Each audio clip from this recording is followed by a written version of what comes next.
Pertanian berhasil meraih kembali penghargaan zona integritas menuju wilayah bebas dari korupsi atau WBK nasional oleh Menteri Pan-RB di 4 unit pelaksana teknis Baturaden, Jawa Tengah, Balai Embrio Transfer Cipelang, Bogor, Balai Inseminasi Kecamatan Bandung, Jawa Barat, Balai Penelitian Tanaman Keras Malang, dan Balai Karantina Pertanian Kelas, Bandar Lampung. Prestasi demi prestasi berhasil diraih Kementerian Pertanian.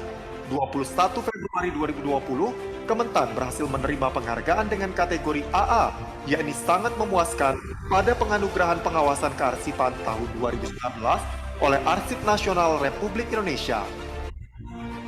Atas komitmen dan kerja kerasnya, Kementerian Pertanian mampu mempertahankan penghargaan opini wajar tanpa pengecualian atau WTP atas pengelolaan anggaran selama 4 kali berturut-turut. Prestasi ini tercatat selama 4 tahun berturut-turut. Kementan dinilai telah menjalankan pengelolaan anggaran secara akuntabel, kredibel, dan transparan sesuai standar akuntansi pemerintahan atau SAP. Tak berhenti sampai di situ. Pada tanggal 26 Agustus 2020,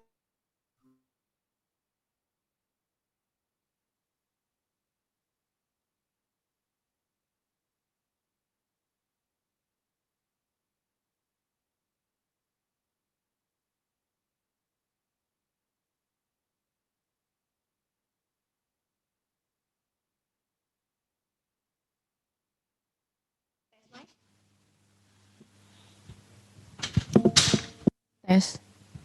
Tes. Tes. Tes, tes, tes, tes, tes, tes. Tes. Tes 1 2 3.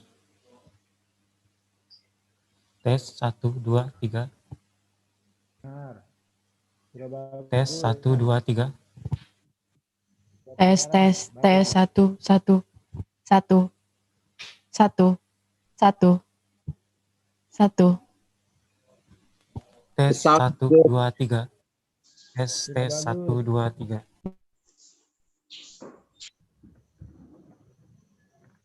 The sun is good night.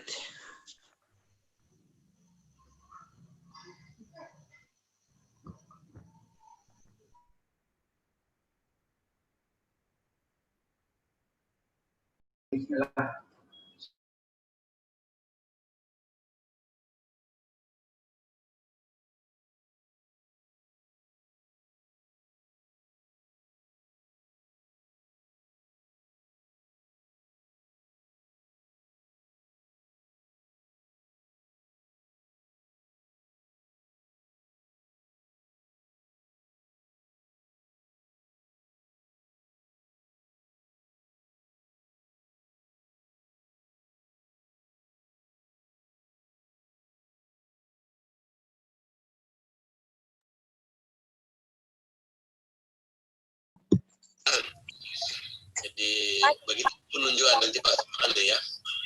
Ya saya kira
The Excellencies, distinguished guests, participants, ladies and gentlemen. Assalamualaikum warahmatullahi wabarakatuh. May peace be upon you. Good morning, ladies and gentlemen. Selamat pagi, agak kareba, baju-baju ji. My name is Fadli and my partner. Indriani Bali. We are honored to be your master of ceremony today. We are excited to be along with you through this Zoom platform. It's a very such great opportunity for all of us to interact and network with all distinguished guests and participants. We are delighted to welcome you to the third international conference, Faculty of Agriculture, Hasanuddin University 2021, with the theme Strategies and Innovations in Agriculture to ensure food security during new normal and to mitigate disaster impacts. We are honorably welcome the keynote speakers. Welcome to the Honorable Minister of Agriculture of Republic of Indonesia, Dr. Sahrul Yassin Limpo, Bachelor and Master of Law. Welcome to the Honorable Rector of Hasanuddin University, Professor Dr. Duya Aristina Pulubuhu MA.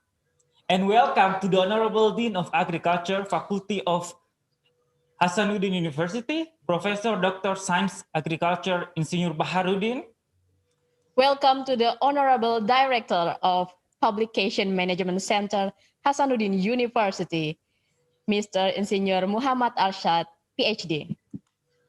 Also, welcome to all invited speakers, Dr. Insinyur Bayu Krishnamurti, MSc from IPB University. Selamat pagi, Pak. We welcome Professor Insinyur Sumbangan Baja, MPhil PhD from Hasanuddin University. And welcome to Professor Takuya Sugahara from Ehime University, Japan. Ohayo gozaimasu. We welcome Dr. Ravindra C. Joshi from Center of Agriculture and Biosciences International, Southeast Asia. Magandang umaga. And welcome to Dr. La Wei Hong from University Putra Malaysia. Selamat pagi. We welcome Mr. Mo Guojong from International Cooperation and Development Fund, Taiwan. And last but not least, welcome to all presenter, participant, and the committee. Once again, thank you for joining us. Although we could not see each other directly in the same room, but we are really happy and excited to start this international conference. The third International Conference on Food Security and Sustainable Agriculture in the Tropics aimed to address issues related to the strategies and innovation in agriculture to ensure food security during pandemic and to mitigate disaster impacts. Indri, the major goal and feature of the conference are to promote knowledge and science and technology. Also, this conference address the issue in food security and sustainable agriculture in the tropics. And during these 2 days, we are bringing together researchers, scientists, practitioners, and scholars in their respective field. This international conference was organized by Faculty of Agriculture, Hasanuddin University, and supported by Publication Management Center, Hasanuddin University. And our highest appreciation to our sponsor who made this third international conference possible. Kementerian Pertanian Republik Indonesia, PT Perkebunan Nusantara 14 Makassar, Bank Negara Indonesia, and Balai Karantina Makassar. Excellencies, distinguished guests, participants, ladies and gentlemen. We would like to request you to all rise to sing the national anthem of Republic of Indonesia, followed by the hymn of Hasanuddin University.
Universitas Hasanuddin, panjimu kita mawasana, panjangkan ide dan bakti dalammu kita bawa bersama, membina kejayaan Nusa, Indonesia bahagia, putra putrimu kini dengan jiwa Hasanuddin. Serahkan kami padamu negeri, izinkan kami bagimu berdiri, alma mater Universitas Hasanuddin, karunia ilahi, ayam jantan lambang perkasa, bintang teguh wirabuana, ke timur ke barat satu, arah selatan Sugahara, Nusa Bhinneka Tunggal Ika, niurmu dan padimu, gelora pantaimu, lembah gunungmu, menjadi teman mengabdi. Serahkan kami padamu negeri, izinkan kami bagimu berdiri, alma mater Universitas Hasanuddin, karunia ilahi.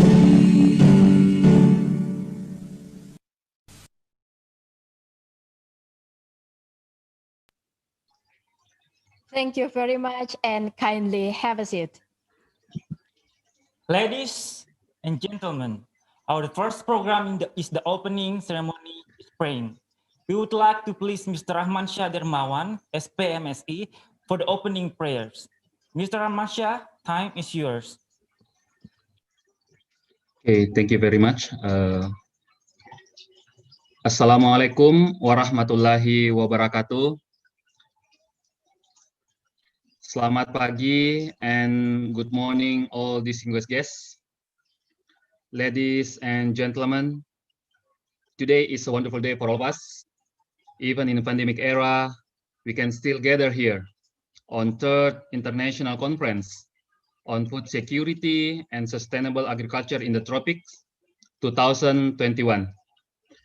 This great event proudly presented by Agriculture Faculty, Hasanuddin University, and full supported by Publication Management Center. Ladies and gentlemen, and all distinguished guests, before we start our conference today, let me lead all of you for praying. I will say it in Bahasa and Arabic languages. Bismillahirrahmanirrahim. Alhamdulillahirabbil alamin. Wa bihi nasta'in ala umur dunya waddin. Asyhadu an la ilaha illallah wa asyhadu anna Muhammadar Rasulullah. Allahumma sholli ala Muhammad wa ala alihi wa ashabihi ajmain. Hamdan yuwafi ni'amahu wa yukafi'u mazida. Ya Rabbana lakal hamdu wa laka syukruka. Ma yambagi lil jalali wajhika wa azimil sultanik. Ya Allah, Engkau Tuhan yang Maha Pengampun. Ampuni segala dosa dan kesalahan kami, baik dosa yang besar maupun yang kecil, sengaja maupun yang tidak kami sengaja, dosa-dosa kami yang lalu hingga kehilapan kami pada hari ini.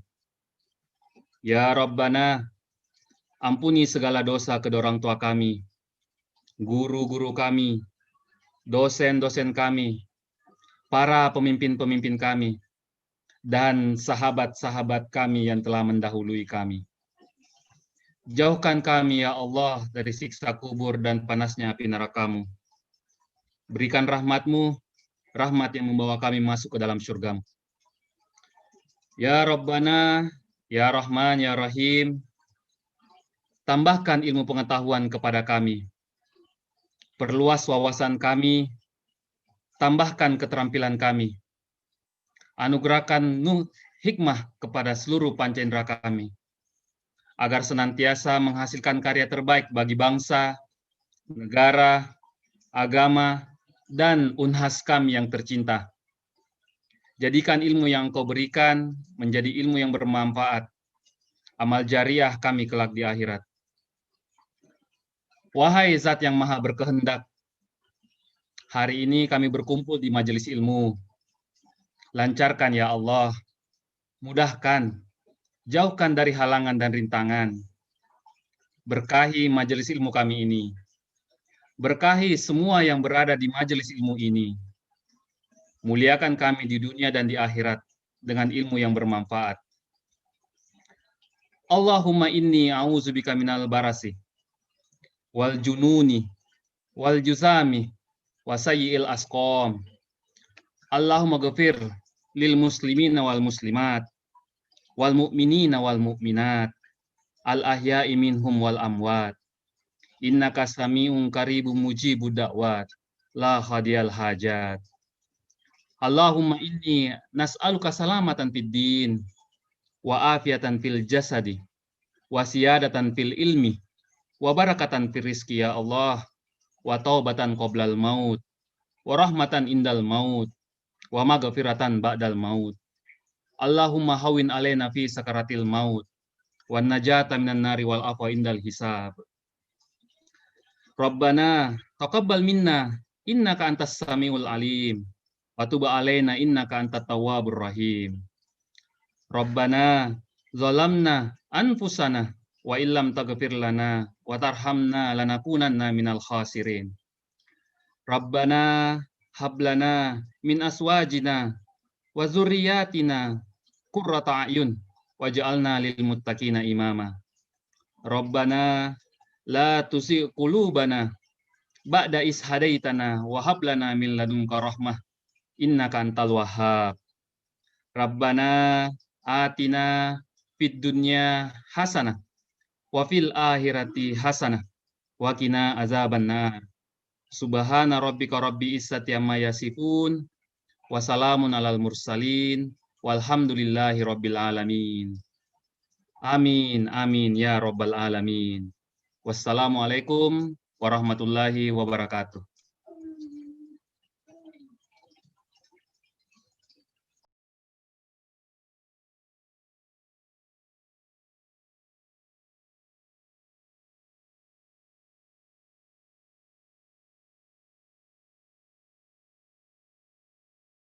Thank you very much to Mr. Ramansyah for guiding us through the opening prayers.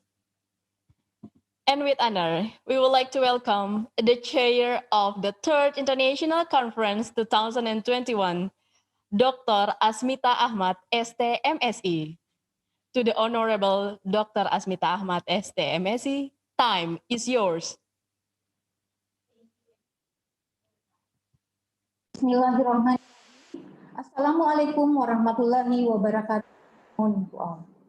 All praise is due to Allah for enabling us to meet together in this country on food security and sustainable agriculture in the tropics.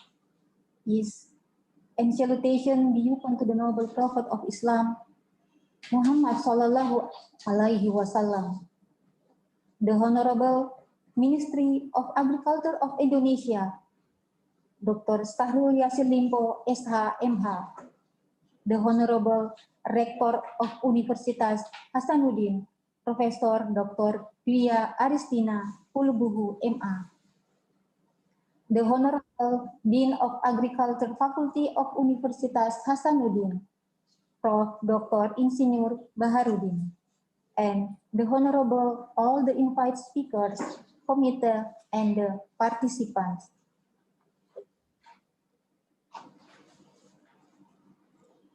Let me share my presentation to all of you.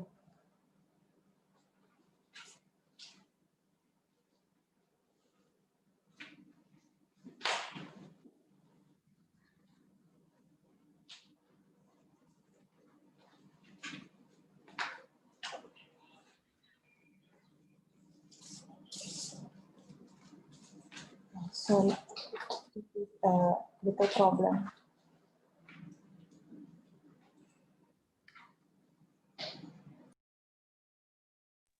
international conference is Strategy and Innovation in Agriculture to ensure food security during the new normal and to mitigate disaster impact. With that theme,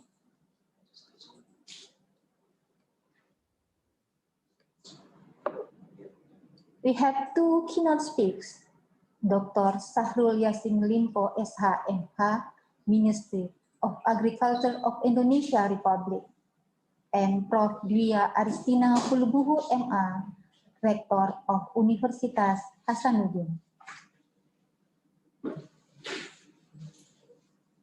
We have 6 speakers, 2 from Indonesia, Dr. Insinyur Bayu Krisnamurti from IPB University, Prof. Dr. Insinyur Sumbangan Baja Empil from Universitas Hasanuddin, and from Japan we have Prof. Takuya Sugahara from Ehime University, and Dr. Ravindra C. Joshi from SEBI Southeast Asia, Dr. Lau Wei Hong from University Putra Malaysia, and Mr. Mo Guojong from ICDF Taiwan.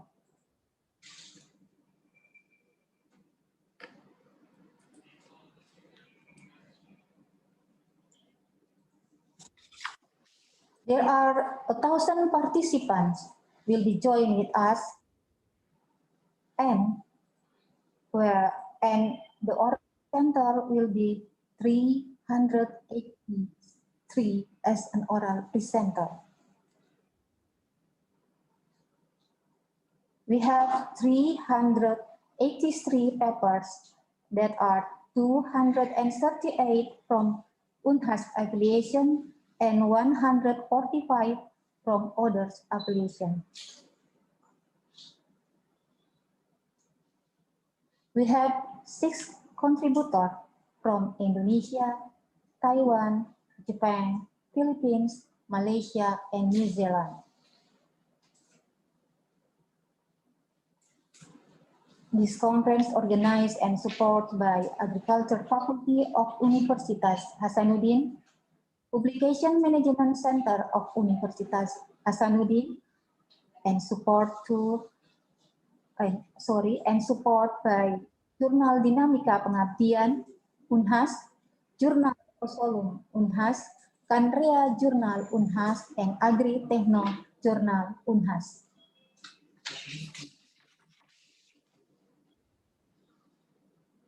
We have sponsored by Kementerian Pertanian Republik Indonesia, PTPN 14 Makassar, Bank Negara Indonesia, dan Badan Karantina Pertanian Makassar.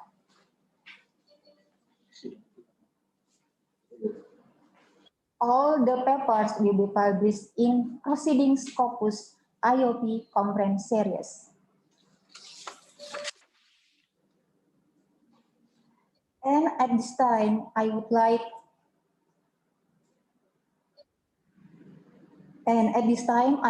to say thank you very much to the entire committee of the Third International Conference, FSSAT, who have hard work to prepare the seminar with good. And especially thank you to Keynote to invite speakers and all participants of this conference. By this, I, who represent the entire committee, hope that this conference is beneficial to all. So my conference report I cover with wabillahi taufiq wal hidayah, wassalamualaikum warahmatullahi wabarakatuh, and thank you very much.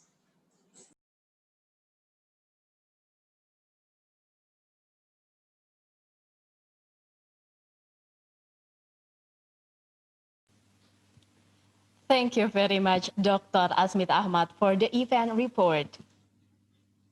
Excellencies, participants, ladies and gentlemen, we are now going to listen the welcome speech delivered by the Dean of Agriculture Faculty, Hasanuddin University, Professor Dr. Agriculture Science, Insinyur Baharudin.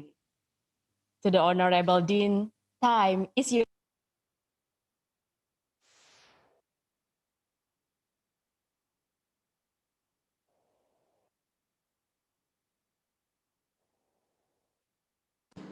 The Excellency Minister of Agriculture, Republic of Indonesia, Bapak Dr. Syahrul Yassin Limpo, SH.MH, The Excellency Rector of Hasanuddin University, Professor Dr. Dwi Aristina Pulubuhu, the Honorable all invited speaker, Mr. Gu Yongmo from Taiwan, Professor Takuya Sugahara from Japan, Dr. Ravindra Yoshi from Philippines, Dr. Lau Wen Hong from Malaysia, Dr. Bayu Krishnamurti from IPB, and Professor Sumbangan Baja from Unhas. The Honorable all distinguished guest participants and steering committee, on behalf of the Faculty of Agriculture, Hasanuddin University, I would like to extend a very warm welcome to all guests and participants. It is great pleasure to welcome understanding scientists, researchers, and practitioners here at the third International Conference of Food Security and Sustainable Agriculture in the Tropic 2021. It is a privilege for us to be able to hold this international conference for the third time. Even though this time it must be held virtually due to the COVID-19 pandemic. The conference is aimed to benefit participants in terms of research development, networking initiation, and dissemination science and technology to a broad context, in particular in the area of food security and sustainable agriculture in the tropics, under interesting theme, strategy and innovation in agriculture to ensure food security during new normal and mitigate disaster impact. We know that COVID-19 has changed everything, not only affecting the health sector, but also all aspects of human life, including in agricultural sector.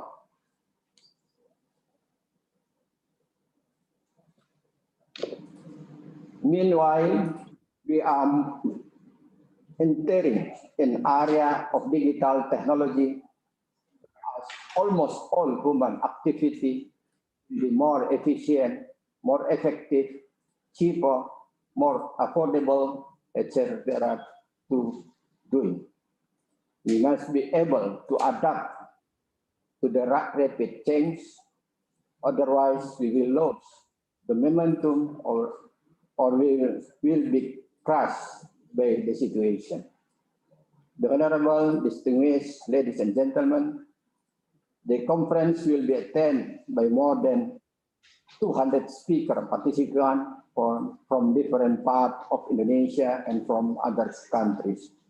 We are hoping that from the information discussed and developed in this conference will bring positive contribution and significant change in the country and addressing problems as well as challenges in the area concerned and finding suitable solutions to protect and conserve our future agriculture.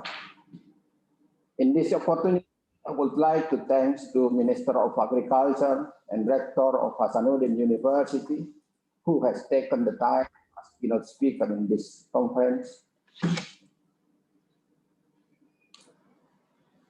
I would like to extend our gratitude, especially to Mr. Go Yongmo of Taiwan Technical Mission in Indonesia, Professor Takuya Sugahara, Ehime University, Japan, Dr. Ravindra Yoshi from Philippines, Dr. Lau Wen Hong from University Putra Malaysia, Dr. Bayu Krishnamurti from IPB Bogor, and Professor Sumbangan Baya, our colleagues from Hasanuddin University, who have accepted our invitation to become invited speaker of the conference. To all participants, to all the sponsors and contributors, and especially to organizing committee, who all have worked hard in ensuring the success of this conference. Finally, I wish everyone a successful deliberation and have an enjoyable feeling during the virtual conference. Thank you very much. Wabillahi taufiq wal hidayah. Wassalamualaikum warahmatullahi wabarakatuh.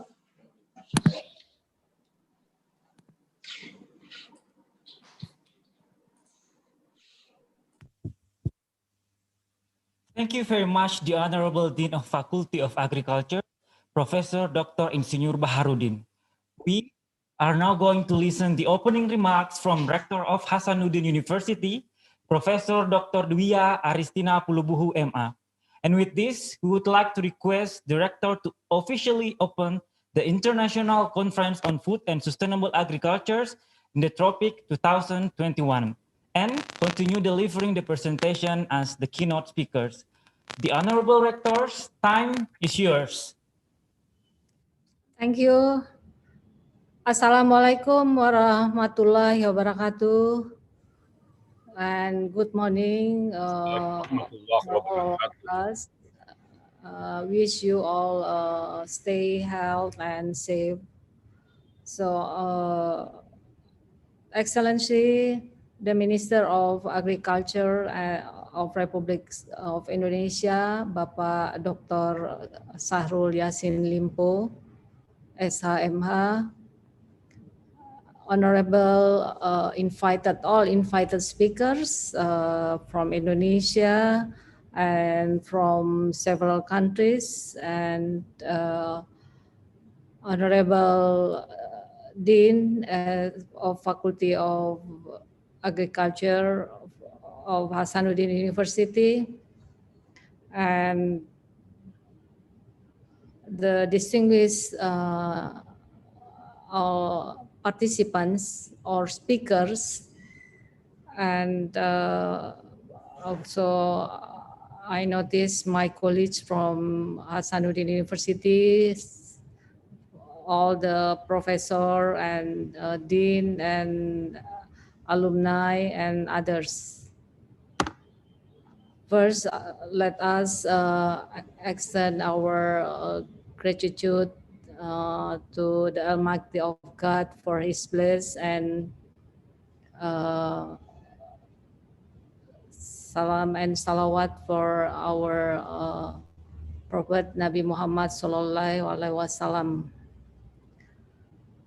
Again, on behalf of Universitas Hasanuddin, I would like to welcome you all on the international conference, the third international conference on food security and sustainable agriculture in the tropics, as have been explained in detail by the chairperson and the dean. What is the purpose of this conference?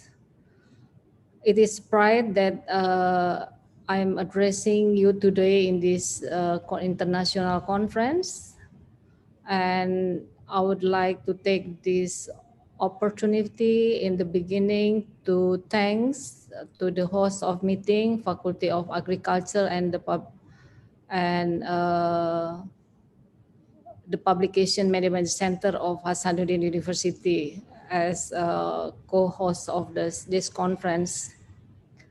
And it is good to be here and to have opportunity to talk about issues on food security and sustainable agriculture in an international gathering like this one, because this topic is becoming increasingly more important in these recent years, especially in the time of crisis because of the pandemic.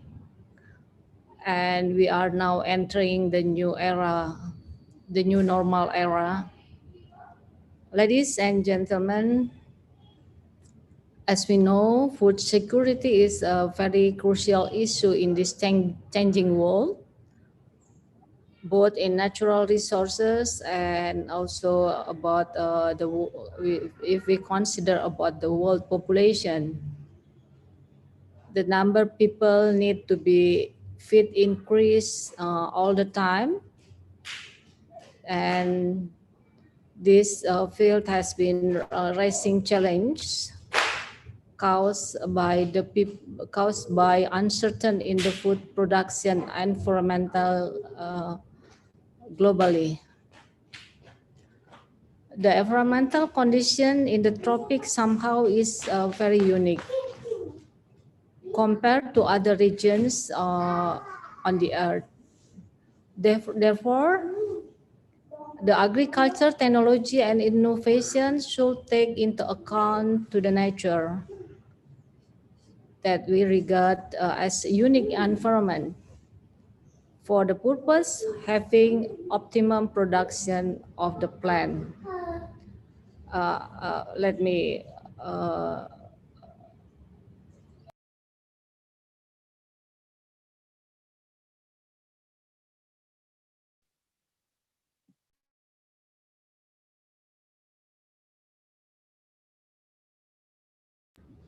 excuse me for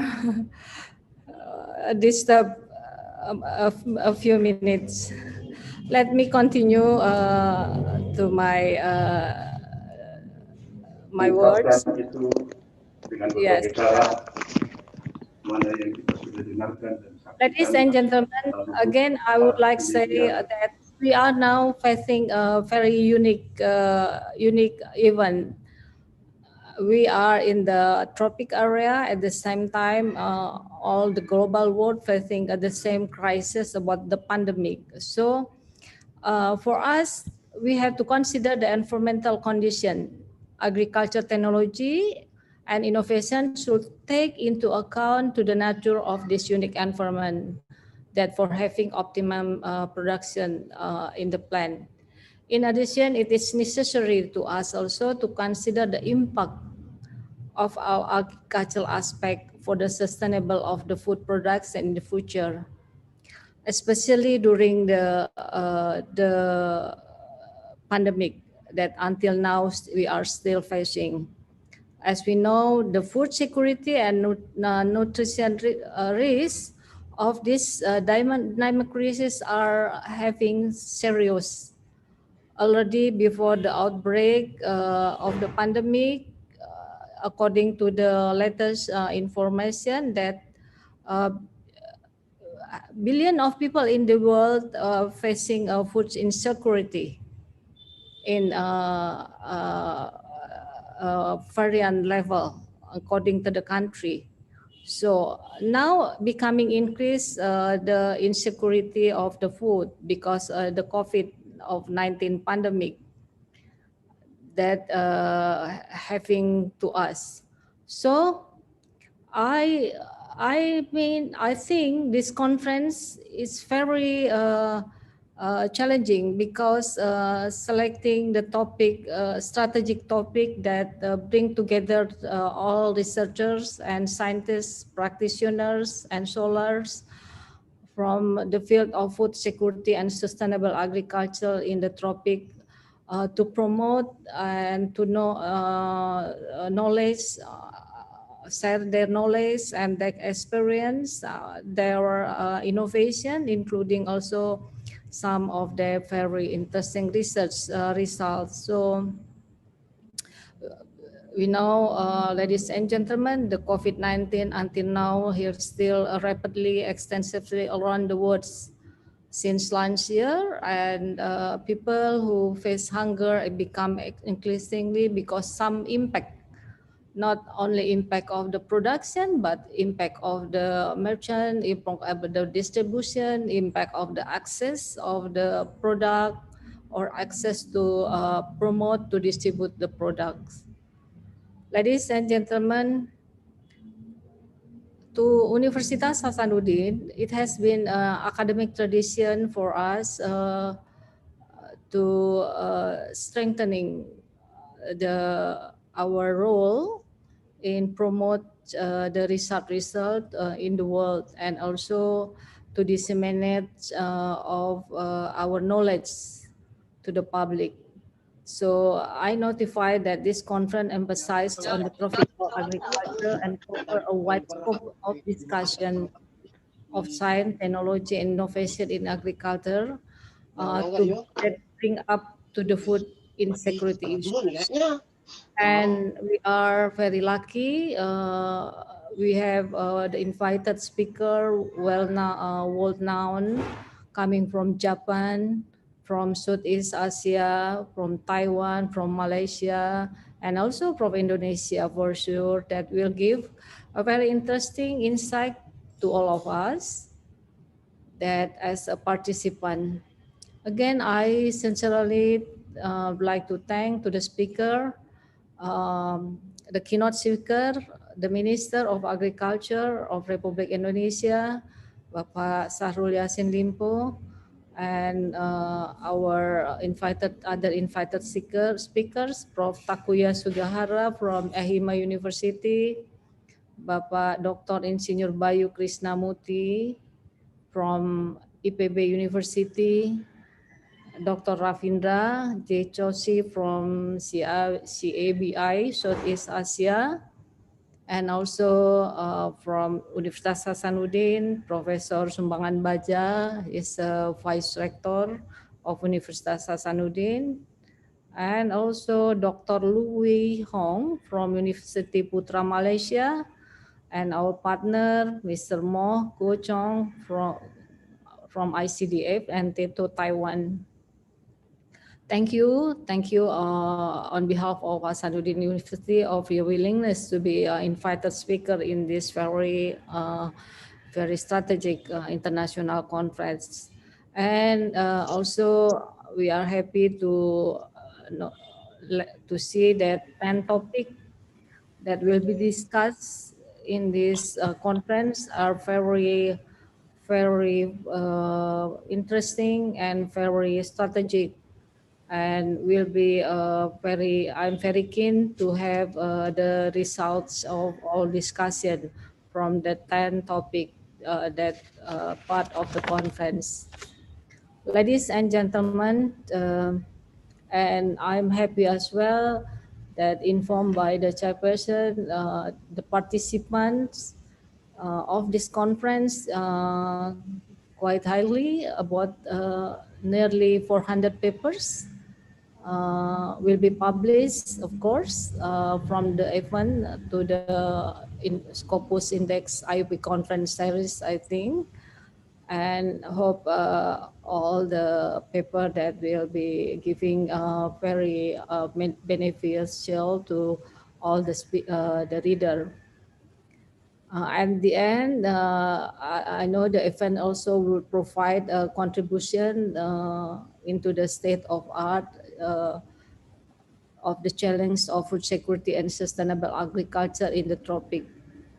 With intern, and I believe will lead the additional researches that having the impact of the discussion. So intern will be giving improvement the science and the strategy to solve the problem of food insecurity regarding the COVID-19 pandemic, and have strategic also to mitigate the disaster impact on food insecurity. So I would like to close my words by again to thanks to all participants and to the organizing committee for your cooperation, and I hope we can continuing our cooperation even after the conference is done. As requested by the organizing committee, so on behalf of Universitas Hasanuddin, I'm very proud and very honored to say that the third International Conference on Food Insecurity and Sustainable Agriculture in the Tropics that held by Fakultas Pertanian or Faculty of Agriculture, Universitas Hasanuddin, and Publication Management Center of Universitas Hasanuddin shall be started by saying Bismillahirrahmanirrahim. And hope you have a very fruitful discussions and can facilitate you to have a very productive cooperation afterwards. Thank you very much. Wassalamualaikum warahmatullahi wabarakatuh. Waalaikumsalam warahmatullahi wabarakatuh. You're welcome.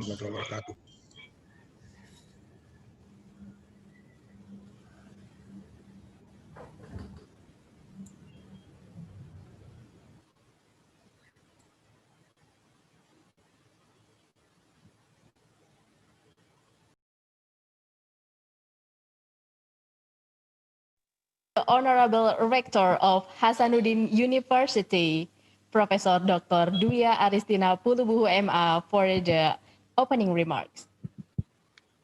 We are now continuing our meeting to the next agenda, that is to hear the keynote speech, which will be moderated by Professor Dr. Insinyur Yunus Musa, Master of Science. But before that, let us introduce the Excellency Professor Dr. Insinyur Yunus Musa, Master of Science. He is the Executive Team Leader for the Center of Excellence, cooperated with Agriculture Faculty, Hasanuddin University, and Taiwan International Cooperation and Development Fund since 2018. And prior to this, he is the Dean of Agriculture Faculty, Hasanuddin University from 2010 to 2014. He is an expert in the field of agronomy, crop production and management, and agricultural management. Ladies and gentlemen, please welcome the moderator, Professor Dr. Insinyur Yunus Musa, MSc. Time is yours.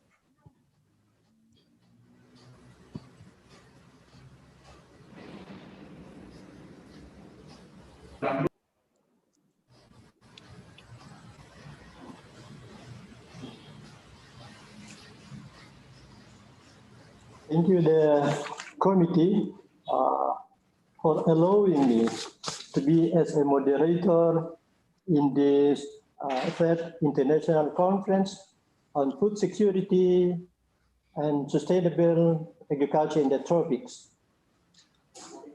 We just heard, I think, a very inspiring speech from Her Excellencies, Director of Hasanuddin University, Professor Duya, that also stressing her points that in these very unique and specific conditions in our country and all over the world under the pandemics, she's stressing that as everybody are aware on food, as to secure our life and health, I think this is the time for having complete information of foods and its sustainability. This message also is stressing that food security and in the tropics related to securing whatever we need, especially foods. Under the uncertain conditions of climatic and environment, including biological disturbing, such a pandemic, and she's stressing that agriculture play a significant role in securing our life.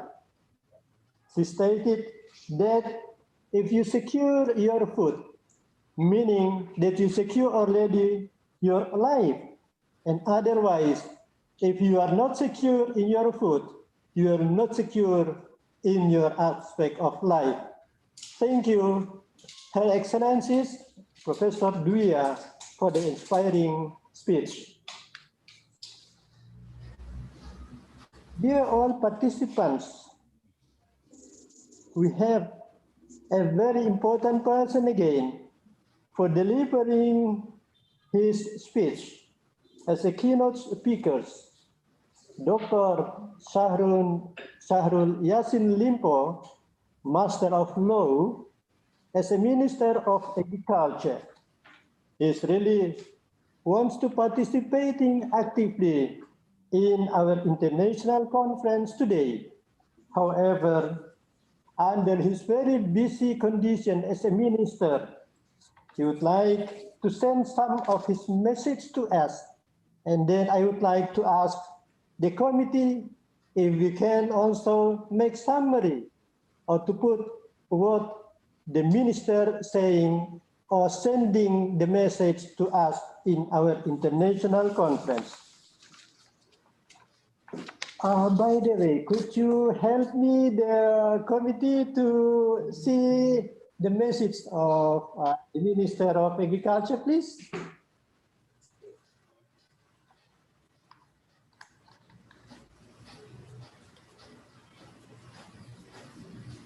Yes, this is the message that actually he is the one who would like to deliver it directly to all the participants.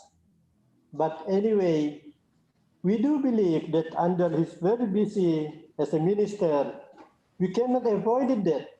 So he asked me to conclude what's the message inside. He wrote that, dear all participants, we have to thanks to the Almighty God, because without his showering of his prospects, prosperity, and then there is no actual activity can be done today. He continued that as we are still under pandemic of COVID-19 now, the Ministry of Agriculture play an important role for food security, not only in the tropics area, but also in all over the world. Because talking about agriculture, it means that we're covering all over the world. In the Ministry of Agriculture, some efforts has taken place, such as increasing intensity index of planting of crops, opening food store, empowering community for diversifications of food consumptions, and so many other activities in order to secure our life that, as Her Excellency Professor Dua also saying, that if we are secure in our food, meaning that we secure already our life. The program under the Minister of Agriculture already wants to secure us, want to tell us that please do not worry about the food security at Indonesia or in the tropics now. And he sure that the food safety will continue until the incoming fasting months that may be occur on April in 2021. All participants, ladies and gentlemen, according to him, he explained clearly in this very important, inspiring also a message from him. He's showing in this message that the Ministry of Agriculture already growing in line with the increasing needs of foods, especially in Indonesia, starting from many places.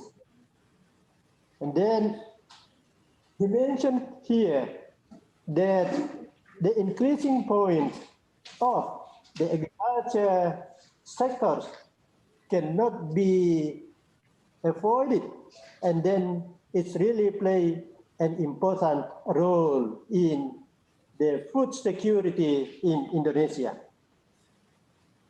I think the core message from him is, if you are secure, please try to connect and interact with the Ministry of Agriculture. That's the message from His Excellency, Dr. Syahrul Yassin Limpo, Master of Law. Thank you, His Excellency, and thank you for Professor Duya also, that just opening our international conference today. And now we are moving to the other agenda. After having the very inspiring speech again, the next agenda will be the time for delivering the speech from all the speakers. Today, we have 6 speakers. Let me mention it, the name first. The first will be Dr. Insinyur Bayu Krishnamurti from IPB Bogor, the well-known university and leading university in Indonesia. And then Professor Sumbangan Baja from Faculty of Agriculture, Hasanuddin University. We are really respect to his capability of Professor Baja. The next is Professor Takuya Sugahara from Ehime University, also a very reputable professor in his field. And then Dr. Ravindra C. Joshi from the Philippines. I think that he is my country-mate before, because I was in the Philippines also in 1987. I think Professor Duya also had experience there before. And then Dr. Lau Wei Hong from Faculty of Agriculture, University of Putra, Malaysia. Good morning. And then Mr. Mo Guo Jong, our friends in the collaboration of Hasanuddin University and Taiwan ICDF and Taiwan TETO. That is, I think, the all speakers that would like to present their very important topics.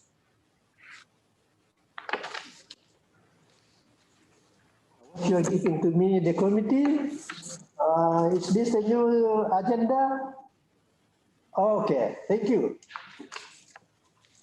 You help me really, because you see, I don't know who will speak first.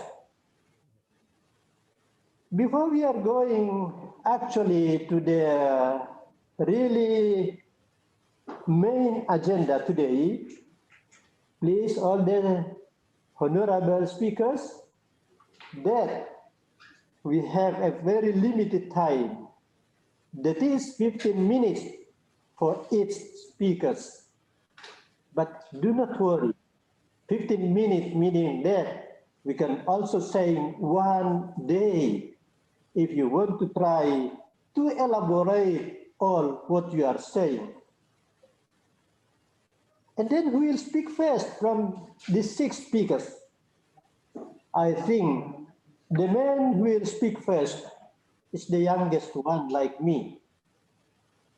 Or no, just kidding you. Maybe the one that will speak first is the one who first sitting in front of our screen during the registrations in this international conference. And that's why, because of the help from the committee member, I would like to say one by one who want to speak first, second, and then third, until to the 6 speakers. Could you please help me again? Is this 1, 2, 3, 4, 5 meaning? Okay. Thank you again. You helped me too much, committee. Dear all participants, ladies and gentlemen, to whom I respect, after having these 6 speakers, I would like to mention the first speaker will be Dr. Insinyur Bayu Krishnamukti from IPB Bogor. I just want to say that who is Dr. Bayu Krishnamukti? Do you have some of his curriculum vitae, please?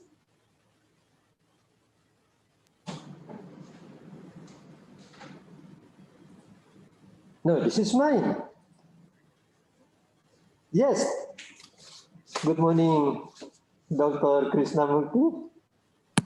Selamat pagi, Bapak. Selamat pagi.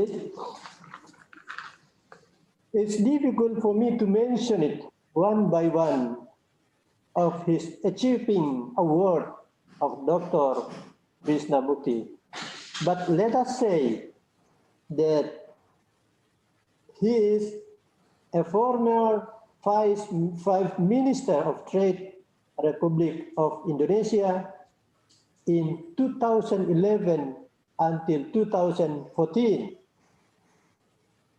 And then from 2010 to 2012, again former Vice Minister of Agriculture, Republic Indonesia. I mentioning this because now we are entering the International Conference of Food Security under the Tropics. What is the topic of actually Dr. Krishnamukti will presenting?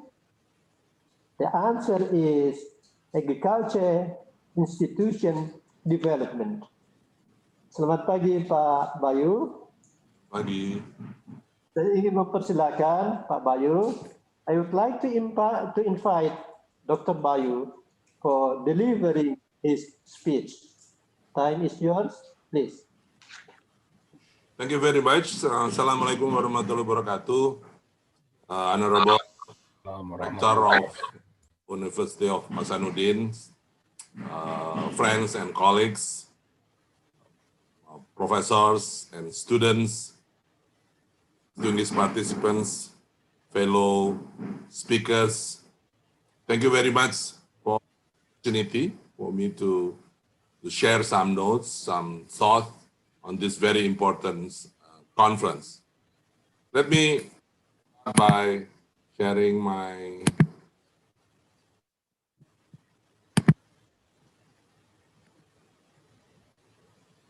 I try to follow the assignment of the organizing committee with some twists. Most of what I would like to share this morning is related with COVID-19, how we see the things related to the farmers. As a disclaimer, I would like to also inform all of us that this is an ongoing study that still be done by myself and some of the colleagues Bogor and Jakarta. So this is an unfinished work. Hopefully in the next few months that we could more information about how we should move forward with the shock that been given by the COVID-19 and the economic recessions caused by it.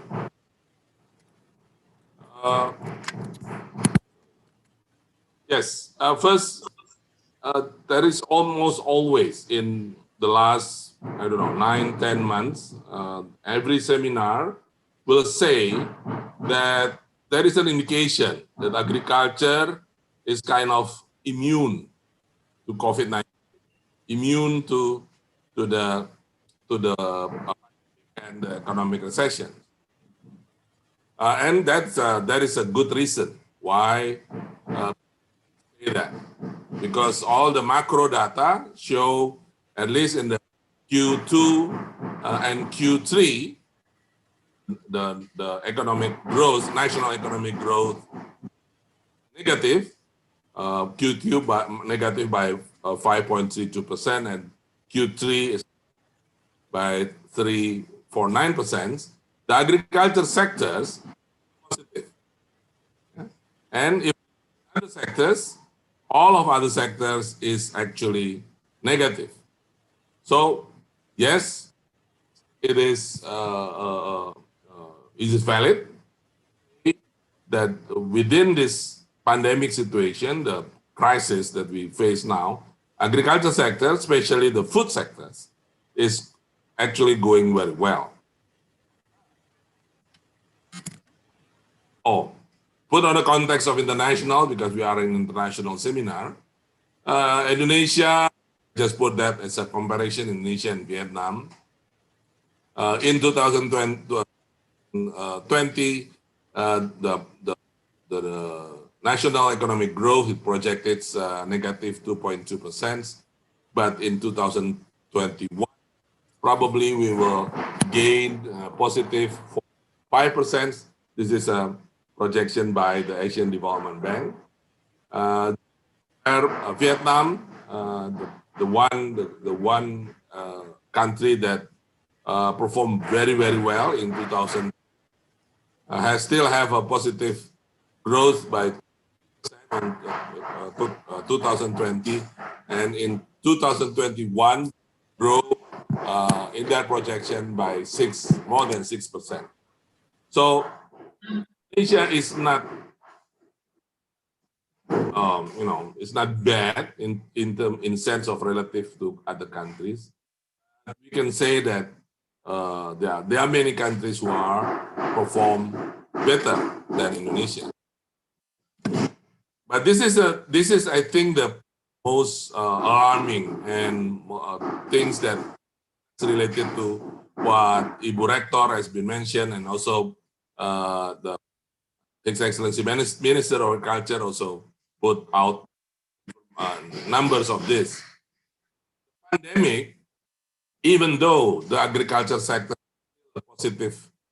have a positive growth, but and the recession is,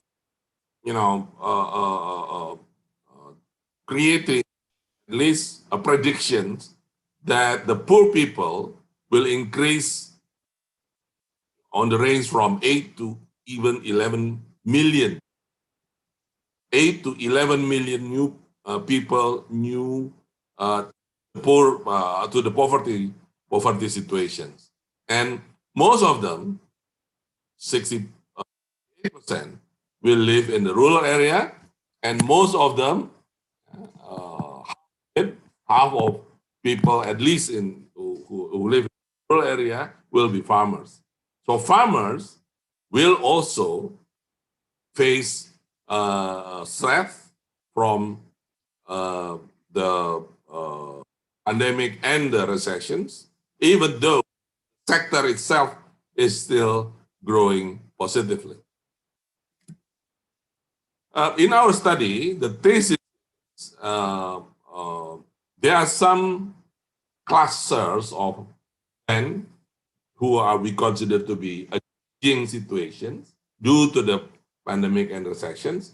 There are new things, relative, at least relative things. Of course, some of the new things is actually already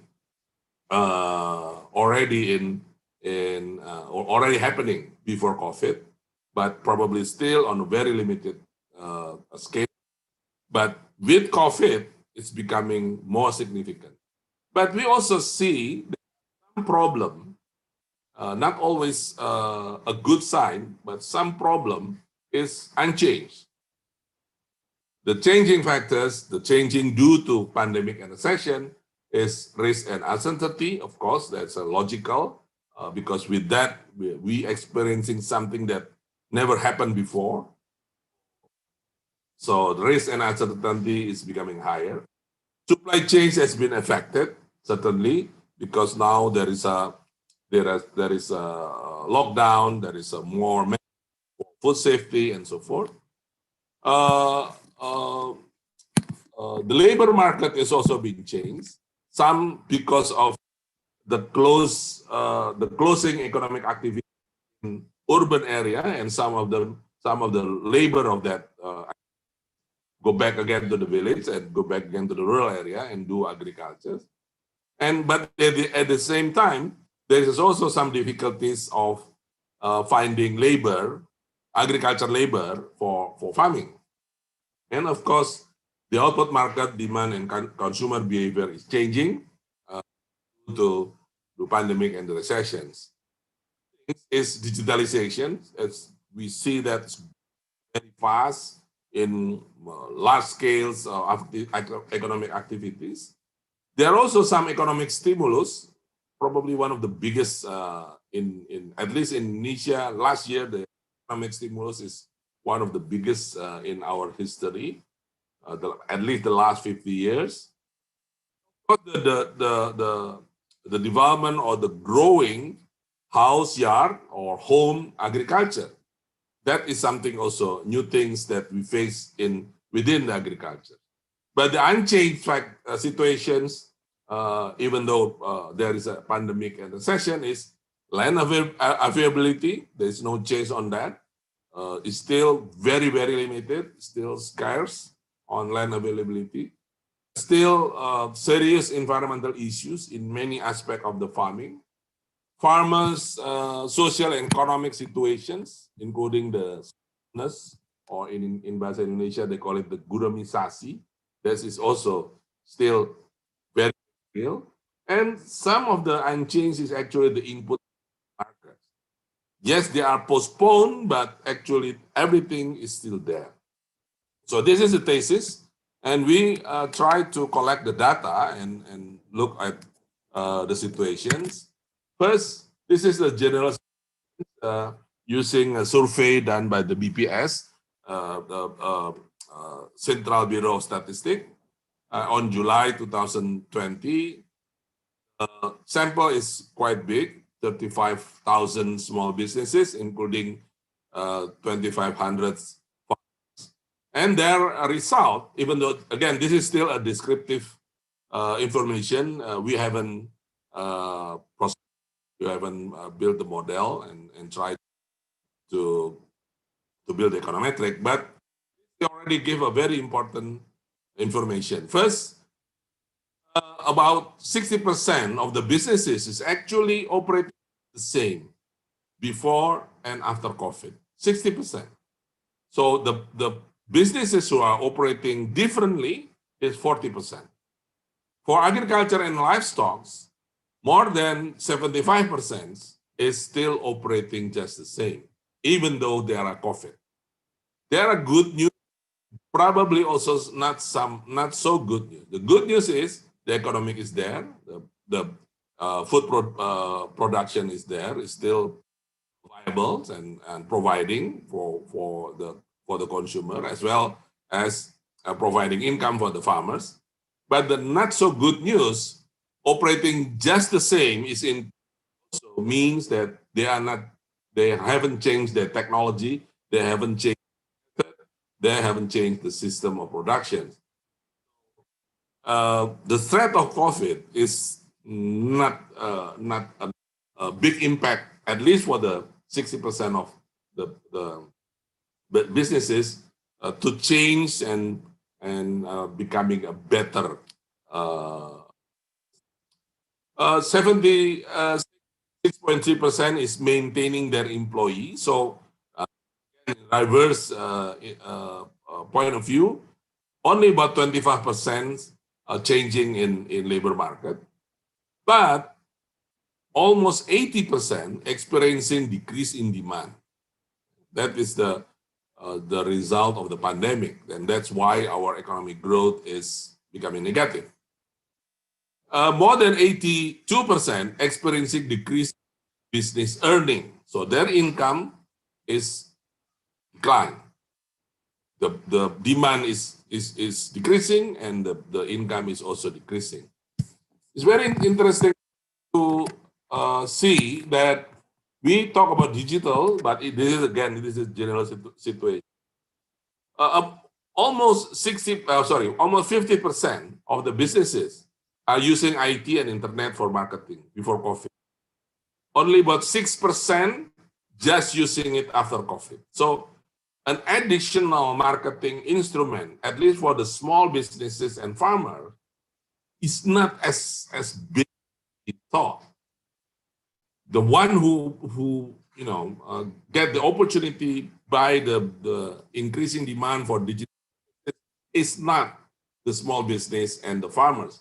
It's the providing companies, the platform companies. It's not the farmers. 45.4% have planned after COVID. This is create an uncertainty for them and also for us. We see that it means that they don't know how to deal with the shock. They are afraid it's only one-time shot, one-time situations, but how to deal in the future, they haven't have a plan. After the general data that we use, we also using, we are very thankful for PRISMA, the Australian-Indonesia partnership for promoting rural income through support for market in agriculture. This is an institution by the government of Australia in conjunction with Bappenas. In October, they conducted a small study with only less than 350 farmers. But the information is very, first, 60% of the say there is no difference in the demand. But 34% the decreasing demand. So what it means? Our hypothesis is there are some changing of priority for consumers. We need to go deeper in data to know that the decreasing one is actually probably some of the activities in agriculture which are not as important. The challenge change in selling price is bigger. Sorry, Dr. Bayu, 2 minutes Yes. more, please. Yes, okay. 2 minutes more, please. 2 minutes, okay. So 63% is changing in selling price. That's what is the point that they the survey say. The income, 56% is decreasing. So the family income, the farmer is really been affected. Again, in the background of the growth of the sector itself is still positive.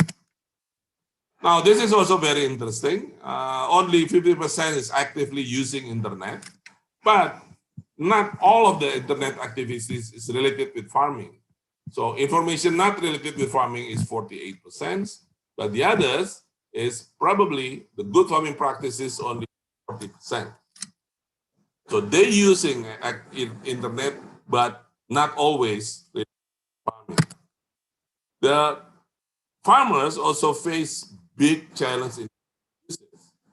Only 24% have no issues with internet. Others have several in many forms of issues.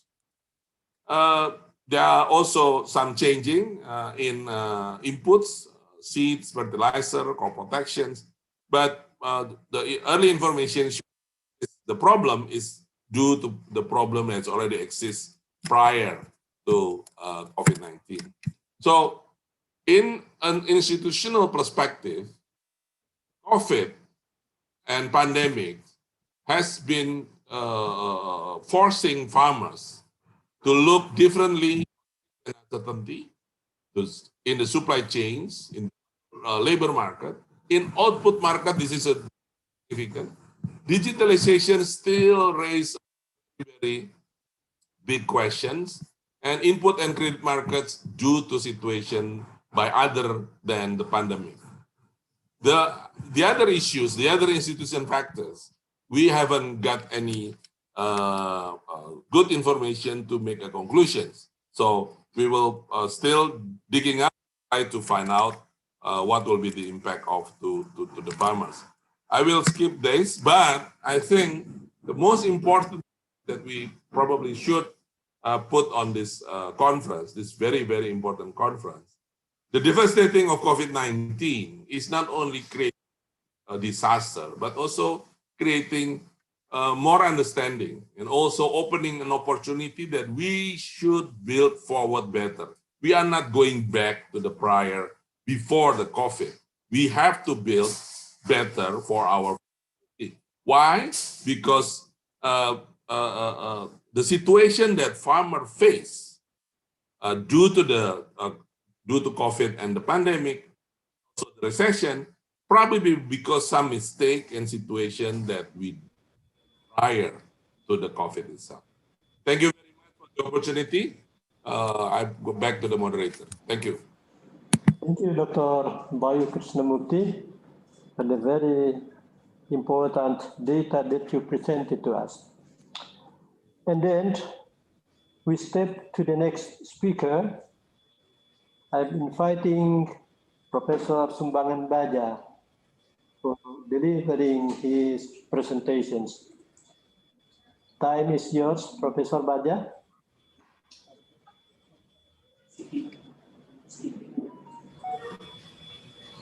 Professor Baja, are you okay? Good morning, everybody.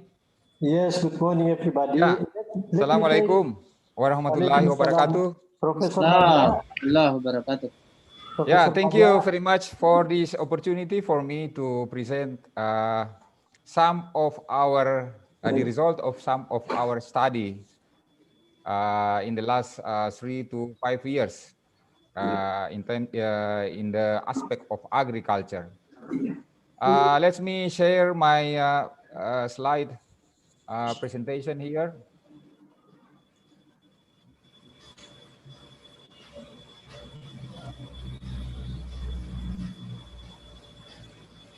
Okay, can you see my slide presentation?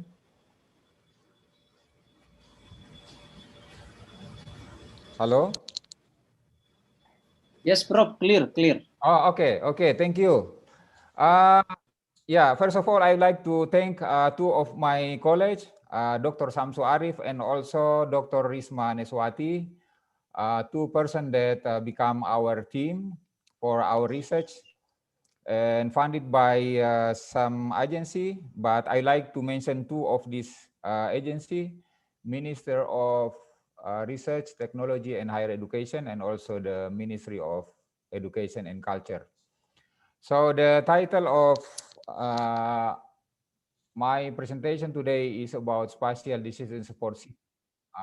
We already developed this system quite a long time ago, but never being finished yet because the research is still undergoing now. I like to organize my talk in this, I think, 5 points. Introduction, land use zoning, today's geospatial technology, decision support system, analytical tools that we use, and also the application and closing remarks. First of all, I like to mention, I think, in this conference that recently Hasanuddin University just received something like award from ESRI. ESRI is one of the big company in US. The branch is in Indonesia. We have given this award because of UNHAS is one of very intensive use of geographic information system software that they release for many universities in the world. Okay, for you that not from Indonesia, I think also not very familiar with Indonesia. This is some data about Indonesia. Indonesia has about 17,000 island. Total land area is about 200 million hectares. Population is the fourth most populous country in the world after China, India, and the United States. And today I will talk about the land. And also I think the previous speaker, Dr. Bayu, also already mentioned about some aspect of the land, especially land availability for agriculture, because this directly affect to the production. Of the total land area in Indonesia, 51 million hectares are used for agriculture and forestry. From the 55 million hectares, 7.8 million hectares is used for lowland rice. We call sawah in Indonesia. But some data mentioned that our sawah is already 8 million now. But many versions of data that we can find. Professor Badia, please. Yes. Can you share your presentation, please? Yeah, share screen, please. Yeah, I have shared it. Slideshow, please. Oh. So it become bigger, to make it bigger. Yeah, this is already slideshow, I think. Okay. 13.2 million hectares upland crops, about 20 million hectares plantation and industrial crops, and 10 million hectares under forest. And also rice and maize are the major food crops, and rubber and oil palm are the major plantation crop in Indonesia. This is just a general picture of Indonesian agriculture. And what is the problem actually that we face today relate to the agriculture development in Indonesia? We only address 3 issues. The first issue is land use conflict and land conversion. And second is deforestation and natural disaster. I think this already mentioned also by Dr. Bayu before that land availability is becoming a problem in our country because as you see in this data, a lot of fertile land for agriculture already being converted to non-agriculture land, to urban residential, infrastructure, industry, housing, and many things. And the rate is about 110,000 hectares per year. This is, I think, very big figure, quite big figure for us. And also agriculture land family ratio decrease. Please, Prof. Badia, can you move the slides, please? Sorry? Move the slides to the second slides. To the second slide, yeah. Yes. Yeah, okay. It's not changed yet. Not changed? Yes. Yeah. Hello? Hello, it's not still the first slide. Oh, still the first slide. Yes. Slide. Oh. I changed. I share it again. Yes.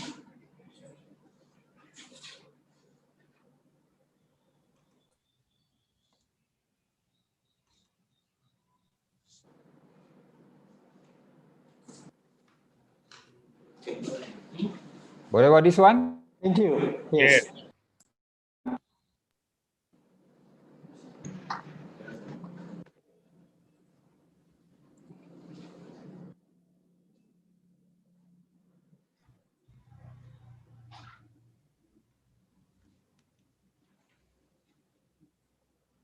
Can we go on, please?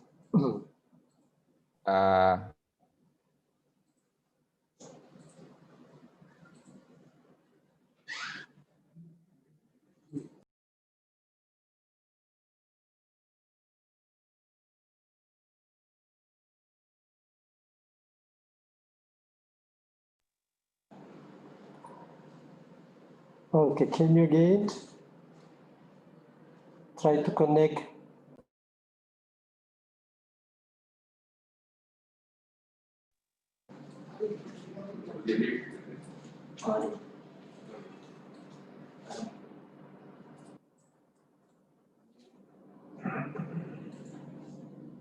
You are not appearing on the screen, Mr. Professor Baja.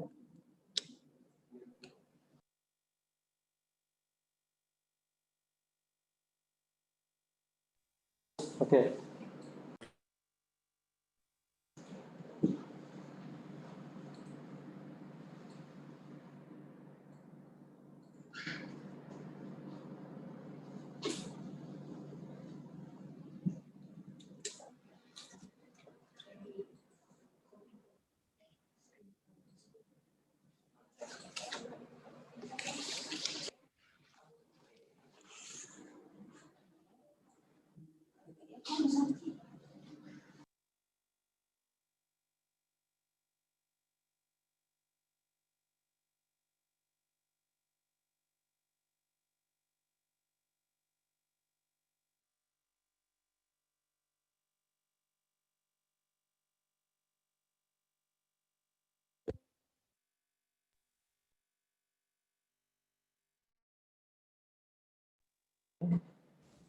Tidak ada ke temannya karena kelihatannya bermasalah.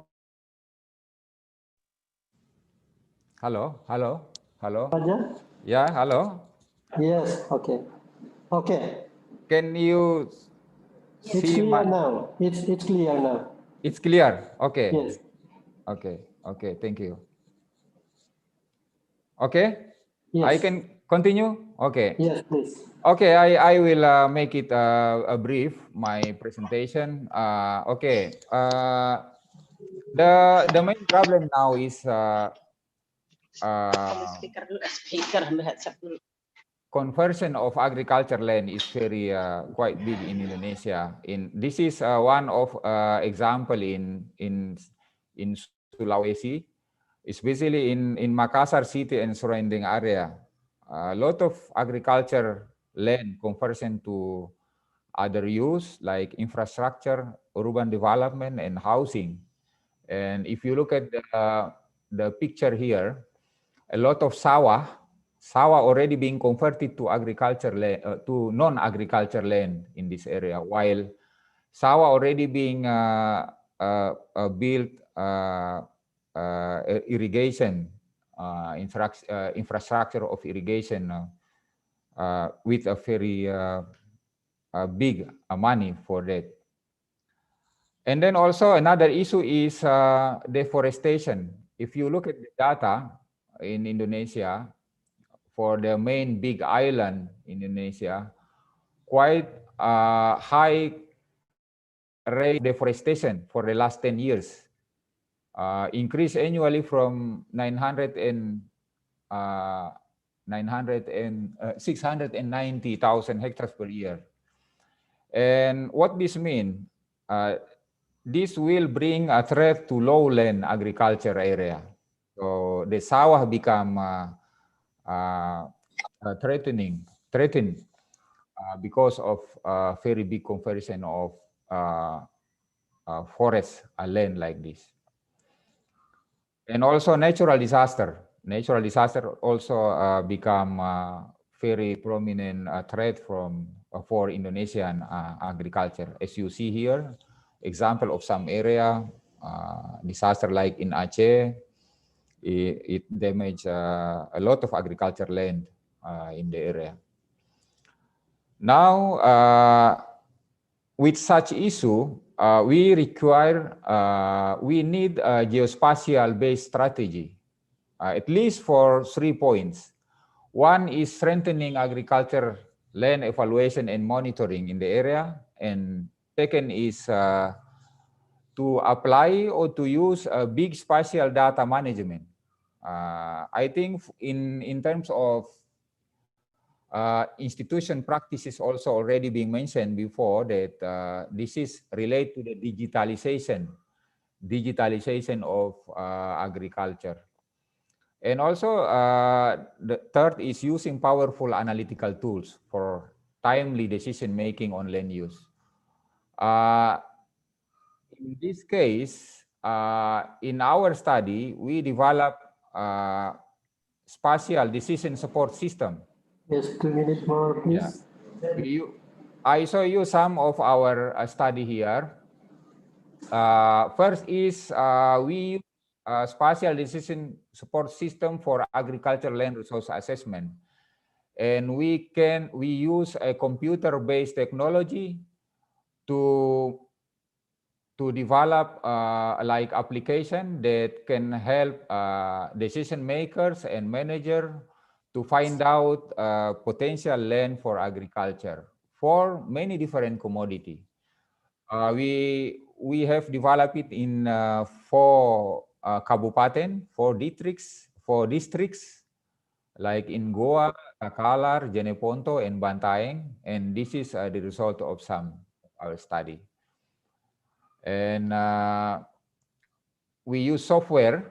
We use software that is user-friendly, help the maker to make decision to find out the potential land for developing agriculture. Of course, this is very important because as we see before that a lot of land conversion that already being occur in the ground, and then we find out where else that are potential for us to develop for agriculture development. And also the second application is also we use some mathematical equation also to develop the formula, and then to build a map like this. So with this map, we can allocate the land for many different community to be developed in the future. And also we have already been doing a validation in the ground by surveying in the land and talking with the farmers, and then this is the result of validation processes. Finally, as a conclusion, I think because the time is very limited, geospatial technology plays important role in agriculture from land use zoning at a regional level to micro mapping, especially with the use of spatial decision support system. This is to help the managers, also decision making makers, to make decision on the use of land. And also our study already being directed to the use of big data. And also now we are thinking about using artificial intelligence in terms of institution practices that can help them to make a very quick decision. And more work to be done on incorporating remote sensing image and drone, because drone I think now very popular now, being used in many different places, and also real-time geospatial data for decision support system. I think this is the end of my presentation. Thank you very much. I give it back to the moderator. Thank you very much. Thank you, Professor Baja. You are really using your time effectively for 15 minutes. Before, I'm very sorry because actually I want to introduce who is Professor Baja before, but because of the connecting facilities is a little bit disturbing us. And then now I would like to introduce Professor Baja. But actually, you see, my connecting is out of. Yeah, that's all right. Okay, sorry for that. And then later, I would like to introduce who is Professor Baja. We would like to invite again the next speakers would be Professor Takuya Sugahara. Professor Takuya Sugahara from Ehime University, and then talking about genetically modified food, etc. And then I would like to invite him for presenting his papers. After that, and then I would like to introduce you. Sorry for that, for disturbing this condition. Please, time is yours, Professor Takuya Sugahara. Okay, thank you very much for a nice introduction. Can you hear me? Yes, Sensei, Yes, please. yes. Okay. I'd like to start my presentation. Today's topic, my topic is, I'm studying about the functional food, so evaluation of the food function.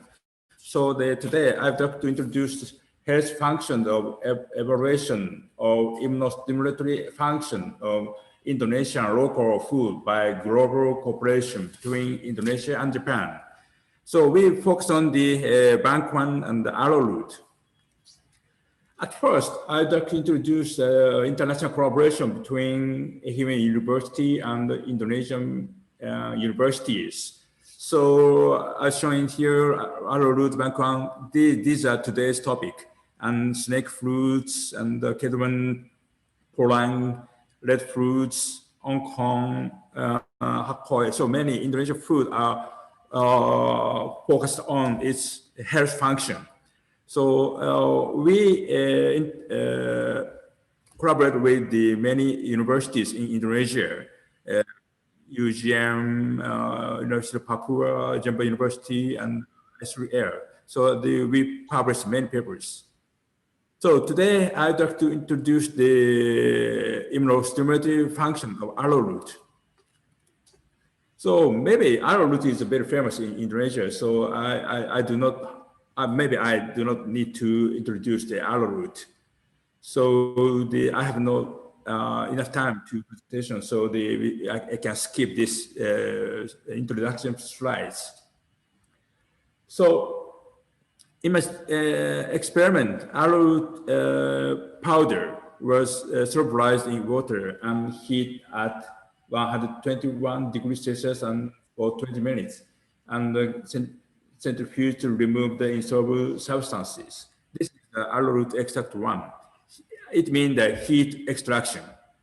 The second one is the powder was suspended in the water for 12 hours. It means the water extraction. The third extraction method is extracted in 100% of ethanol. So ethanol extraction. We prepared these three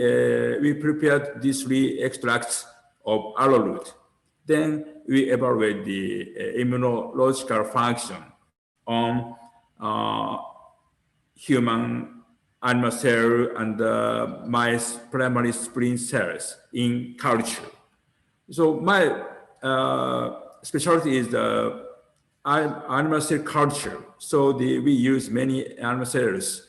This HB Hoshifa cell is immunological cells come from lymphocytes. It's producing IgM. And the other one is the primary spleen cell from mice. So these two cells are cultured in the media. And then in the culture, we add the arrowroot extract to the culture media, and then cultured several hours.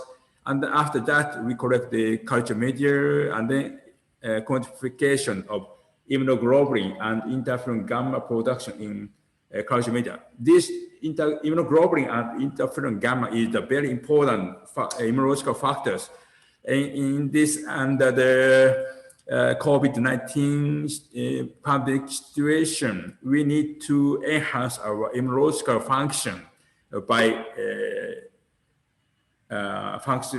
taking functional food which have the immunostimulator effects. It is a very important point to prevent from the infection. I mean that stimulate our immunological function is very important. So this kind of food is very useful. So as a result, we add the three extracts to the culture media of HB Hoshiba cells. Water extract is no effect. However, heat extract one is very higher activity on IgM, immunoglobulin production by HB-Hoshifar cells. On the other hand, ethanol extracts also no effect. This data mean the heat extract of arrowroot is very effective to promote the function of immunological cells. So this slide shows the effect of arrowroot, heat extracted arrowroot, extract one on mice primary cells. It producing IgG, IgM, IgA. The three kinds of immunoglobulin production was assessed after addition of the arrowroot heat extracts. All of three immunoglobulin production by mice spleen cells enhanced very clearly. This slide shows not only HB-Hoshifar cells, but also mice primary cells can be activated by arrowroot extract. So interferon gamma is another cytokine, immunological protein. Interferon gamma is the key factor to prevent the virus infection, including COVID-19. So the arrowroot can stimulate interferon gamma production by mice splenocyte cells in vitro, in culture. So this data clearly show the arrowroot heat extract can stimulate our immunological function. So do we evaluate the intake of arrowroot extract can be effectively enhance the immunological cells or not? So we administrate the arrowroot powder like this. This is arrowroot diet, and then this is the normal diet. The arrowroot diet include the arrowroot powder. Administrate for two weeks, and then after that we collect the splenocyte and then evaluate the immunological function of splenocyte. As a result, arrowroot intake clearly enhanced IgG, IgM, and IgA level in serum. This slide clearly shows the arrowroot intake can activate immunological cells in the body in vitro. So this means the arrowroot is a very useful functional food material to activate the immunological cells. So next topic is the bangkwang. Bangkwang also very famous in Indonesia. So I can skip this slide. Arrowroot tuber, bangkwang tuber is maybe can be eaten, but also use some cosmetics. Bangkwang include much of water and the carbohydrates and proteins and lipids and crude fibers. In this experiment, we focus on the fiber extract of bangkwang. So evaluation of the immunostimulatory effect of bangkwang fiber extracts in vitro and in vivo. So fresh bangkwang is washed and then suspended and steamed 30 minutes and soaked in the ethanol at 60 degrees Celsius for 20 minutes and filtrated, squeezed, and the residue is collected. This is the bangkwang fiber powder. The bangkwang fiber powder was provided by the company. This process was done by company. We were provided this powder. We use this powder to extract to make extracts. The bangkwang fiber powder was room temperature extraction, heat extraction was done. BFE1 is the room temperature extraction. On the other hand, BFE2 is the heat extraction. So we use the HB4C5 cell producing IgM and mice spirocytes, primary mice spirocytes, to evaluate the immunological function of BANK1 fiber extract.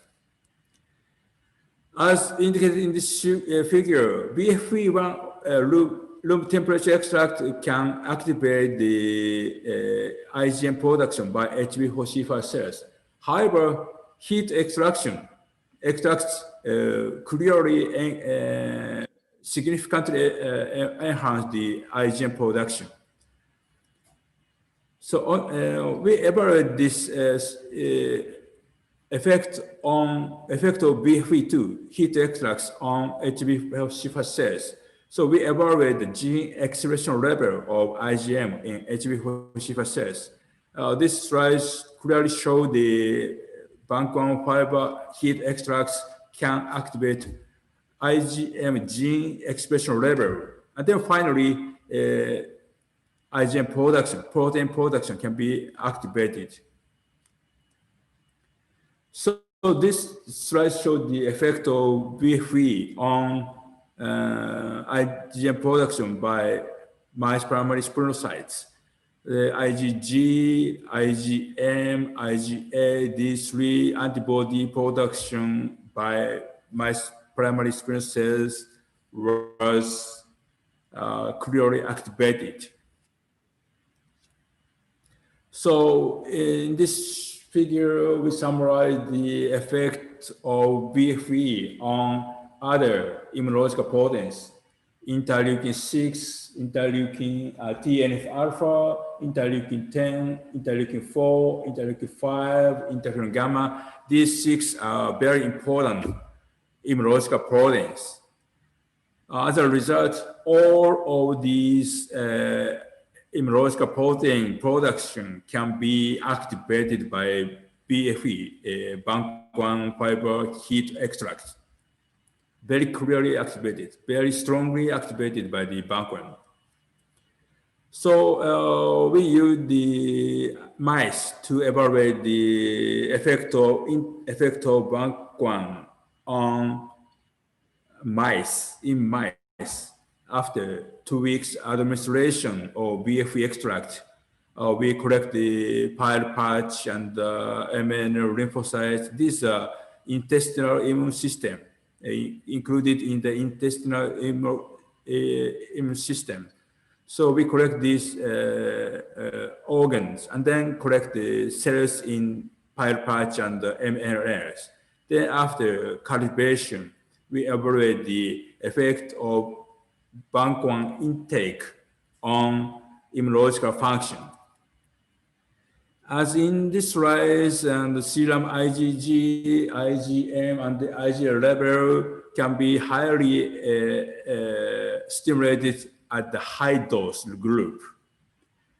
Spirocyte IgG level, IgM, IgA level also activated. So the intake of BFE, BANK1 fiber extract, is the very strongly activated immunological function. So this MNL and pile patch, these two organs are intestinal immune system, including in the intestinal immune system. So intestinal immune system can be clearly activated by the intake of BANK1 fiber extract, as indicated in these figures. So we evaluate the other cells. J774.1 cell is the macrophage. Macrophage is also very important cell. Professor Sugahara. Yeah, I'll finish soon. The TNF alpha interleukin 6 production can be activated very clearly. So gene expression level can be activated by the BFE. And then finally, protein production, TNF alpha interleukin 6 production can be was activated. So this slide shows the phagocytotic activity of macrophages. Phagocytotic activity means the eating activity of bacteria. bacteria eating activity is also activated by the BFE. So this is final slides. Arrowroot and the bangkwang extracts. These very important agricultural crops of Indonesia have the immunostimulatory activity, and that could be developed as a functional food with potential to moderate the immune system and health function. So we can collaborate with some Indonesian local products to develop the new functional food under the COVID-19 pandemic situations. Thank you for your attention. Thank you very much. Thank you, Professor Sugahara, for delivering your very important information for us, especially to increase our immune. I would like to going back to introduce Professor Sumbangan Baja before. The Professor Sumbangan Baja currently starting from 2018 until now, his position as a Vice Rector for Planning, Finance, and Infrastructure of Hasanuddin University. In 2014 until 2018, as a Dean of Faculty of Agriculture, Hasanuddin University. So many again his positions, but that's two that I would like to mention. And then his education is gathering his bachelor from Faculty of Agriculture, also Hasanuddin University, and then his master's from Department of Soil Science, Massey University, New Zealand, and then his PhD doctorate in 2002 from Inland Use Planning, GIS, School of Geosciences, the University of Sydney, Australia. That's the Professor Sumbangan Baja. And then for Professor Takuya Sugahara, his education is from Faculty of Agriculture, Kyushu University, and then again in 1993, Graduate School of Agriculture from Kyushu University. His award is in 2000 as an Agricultural Chemistry Encouragement Prize from Japanese Society for Bioscience and Biotechnology and Agrochemistry. Also award in 2017 for Poster Award.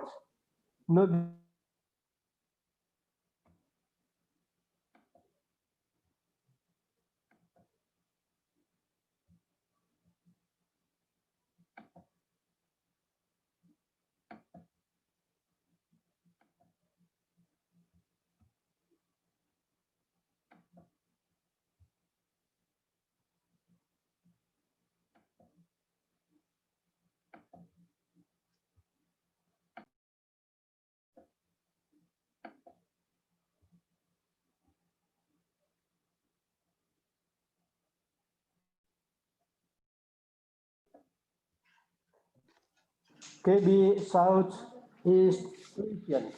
I would like to introduce him first before we forget it. Dr.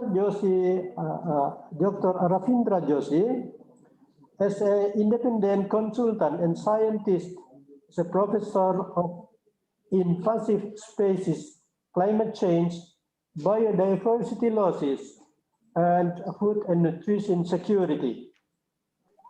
And also he is a mentor of Merrill Williams Fellowship Initiative of Asia Australia Ambassador in 2021. His education of Dr. Ravindra, as he got his bachelor from Andhra Pradesh Agriculture University, India. And then for his master's at Tamil Nadu Agriculture University, India. His PhD from University of the Philippines at Los Baños, Philippines in 1988. Good morning, Dr. Rapindra Sijosi. Good morning, Professor Dr. Musa, for your kind introduction. Please let me share my screen first before I make my presentation. Is that okay? Thank you. Time is yours now, please.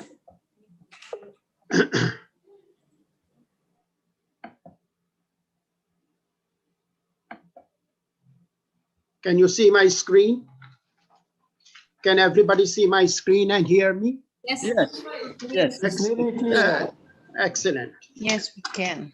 Okay. Good morning and warm greetings to you all from the Capi, Malaysia and the Philippine Rice Research Institute, Philippines. Good morning. Many thanks to Professor and Dean of Agriculture Faculty, Dr. Baruuddin, and the chair of this international conference, Dr. Ashamita Ahmed, for the kind introduction. You know, I'm particularly honored to be in the midst of dignitaries and eminent researchers. Some of them I have already met them in the past in various scientific forums. And I was so pleased to see Dr. Krishnamurthy, Dr. Hong, as well as Dr. Junat from the Hassan University. The time is very limited, so I'll briefly share, my presentation will briefly share the agroecology based, practically proven experiences to manage selected invasive rice pests in changing climate. This work has been going on for several years, but we have a new direction in pest management for the last 5 to 6 years, where Indonesia is also doing similar kind of work, is the ecological engineering to manage invasive rice pests in rice fields. So I'm going to give only, most of my slides have links to it.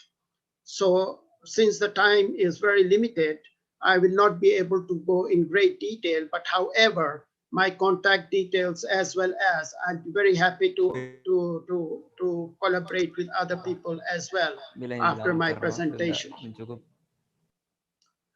My structure of the presentation is going to be very simple. I give a little global rice production systems for selected 3 major pests, which are not only as serious in Indonesia, but in most of the Asian countries. And so the second is the introduction to ecological engineering, because this is a new concept that has been going for the last 5 years, and a little about explanation of how we have developed these pest management systems together with the ASEAN partners, not only Philippines, but as well as the whole ASEAN countries, including researchers from other parts of the world, and of course the take-home message of my presentation. We all know that the rice is a very important staple crop in more than 2 billion people in the world, and the demand for rice is increasing. Today we have seen in the presentation of Dr. Krishnamurthy, as well as other presentations that we heard, we need to have food security, not only food security, but as well as nutrition security. So the production systems are undergoing further intensification, and this is simplifying the landscape and increasing the inputs for fertilizers and pesticides.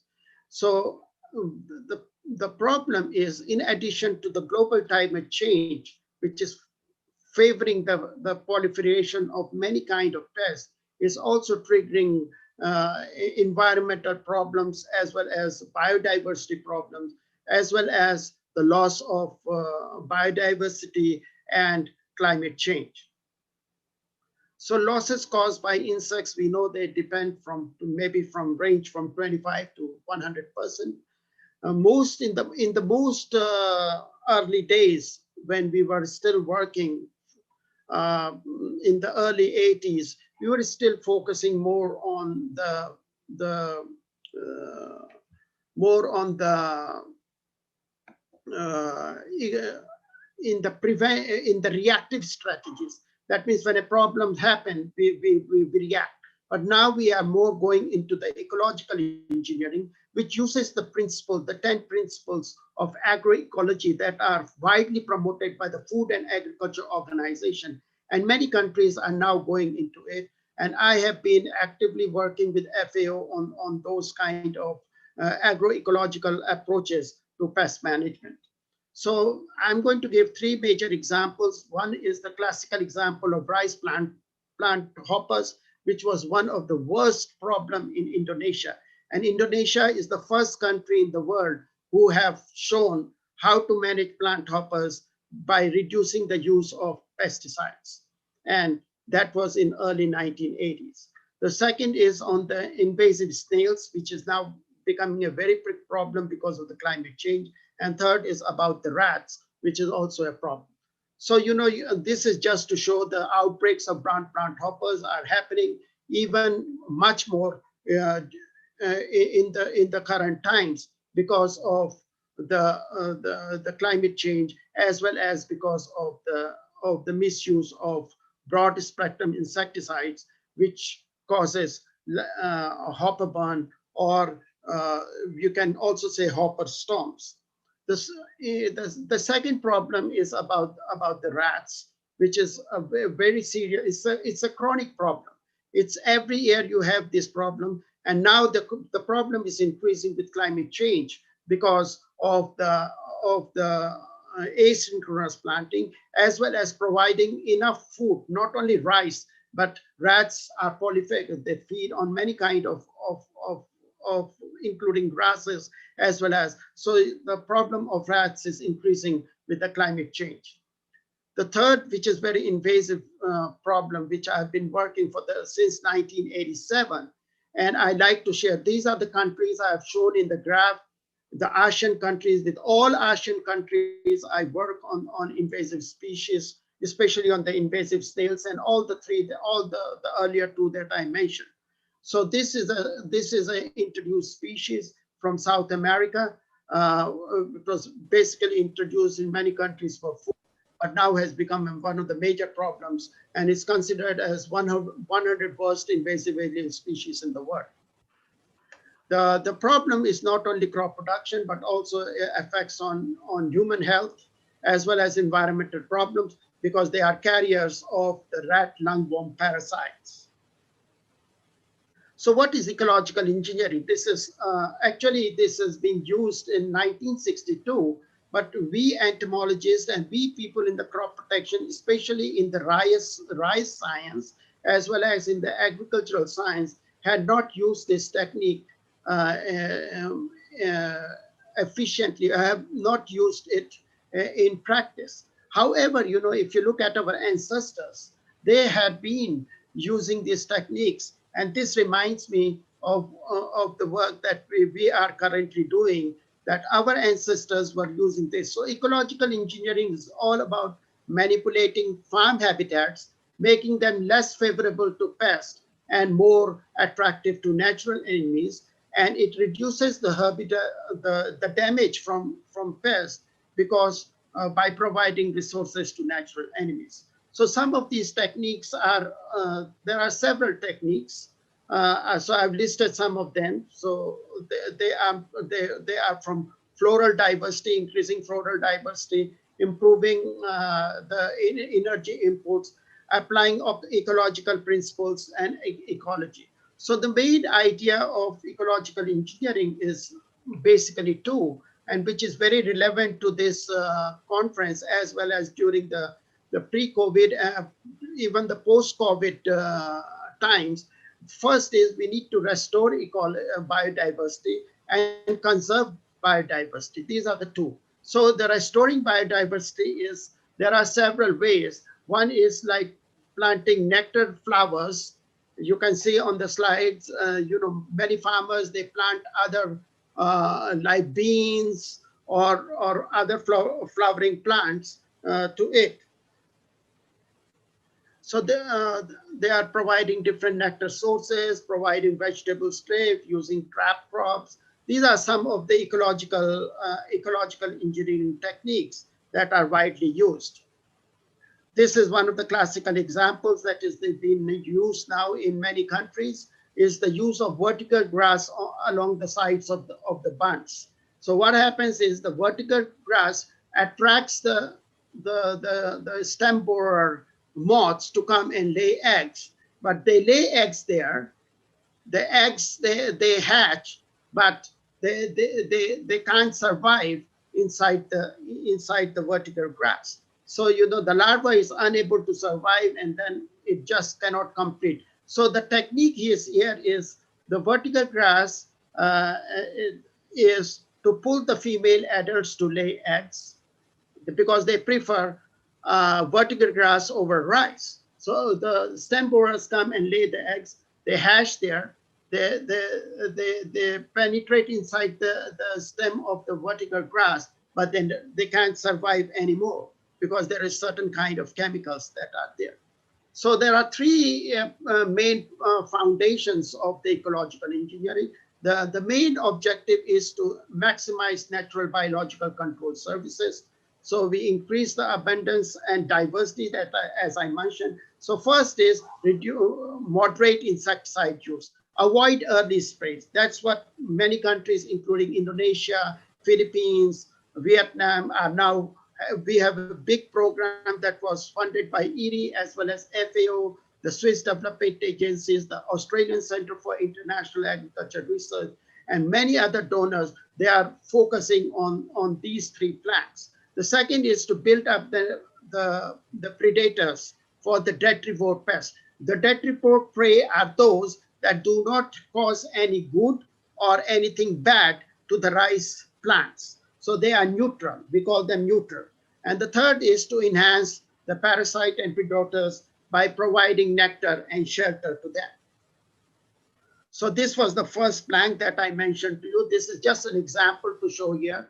This is based on my work in 1980s. If you spray early insecticide application, which also Indonesia has shown it in their IPM program, if you spray early, whether it's a resistant variety or a susceptible variety, you will have the resurgence of the hoppers after 3 weeks.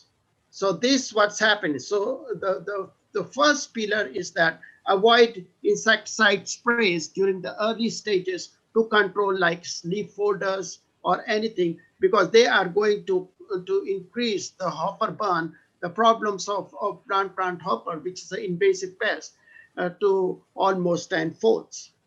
The second is I was talking about enhancing the general natural enemies. So if you look in rice habitat, there are three. You look at the aquatic habitat, which is the water. You have the crop habitat where the crop is growing, and there is a non-rice habitat where I was showing vertical grass. So mostly in the aquatic habitats, these detrivores are present. They are food for most of the predators and parasitoids, and also the leaf litter deterrers. They are important. So that is why any action that you do in the aquatic habitat, like early spraying, and the sprays falls down on the water surface, or disturbing too much of their ecosystem, it's going to affect the food web for the beneficial organism. The third plank I was mentioning is providing nectar plants. This is a typical example in China, where the government is now providing incentive to farmers to plant flowering plants along the rice bunds, or not only flowers, but as well as you can have other plants that I can show you, which are foods, which are food. They are not actually flowers, but they are food, like string beans, soya bean, and all that along the bunds to enhance the survival of natural enemies.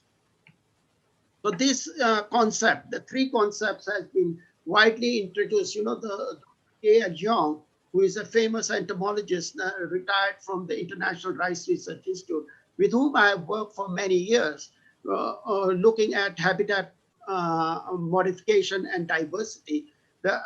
This concept was introduced by Dr. Yong in 2008, and the first experiment started in China in 2009, and then followed by other countries like Vietnam, Thailand, Philippines, and I think also in Indonesia you are starting to do this. So this is just an example of the work that we have been doing. So what happened if you plant flowering plants like sesame or others along the rice bunch? You know, you increase the level with flowers. With flowers, you have higher proportion of parasitism. That means better natural control. And you can see in the graphs below, you have less problems of brown plant hoppers happening in the fields which are ecologically managed. And this is another example of the same thing that I'm going to show. Is just to show the different kind of natural biodiversity and how the parasites are moving in and out of the non-rice habitats. And that's why disturbance to the non-rice habitat should be minimal to enhance natural action. These are some of the plants that you can use: cowpea, sunflower, French beans, mustard, and aside from the other ornamental flowering plants.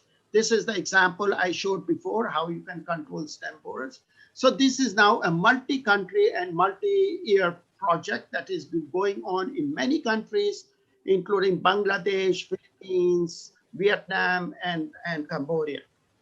So these are some of the photos that are in different countries. You see in Indonesia, in Java, one of my colleagues, they are doing this work there. Also in other countries around the Philippines, in different locations in the Philippines. I just wanted to show you that this ecological engineering is now widely promoted by the Food and Agriculture Organization, as well as other funding agencies. So I think it's a good area for us to collaborate with the Hasanuddin University on this area of ecological management of the second example I want to show is our work that we did. 1 minute more, please, Sure. Dr.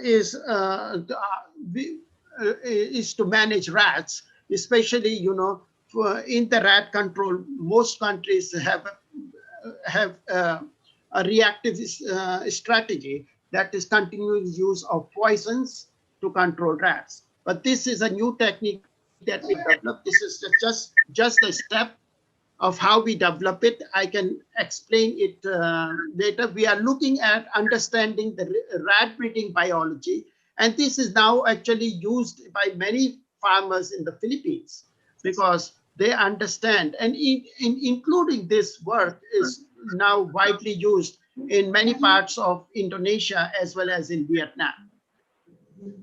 So this is the final step that we have developed.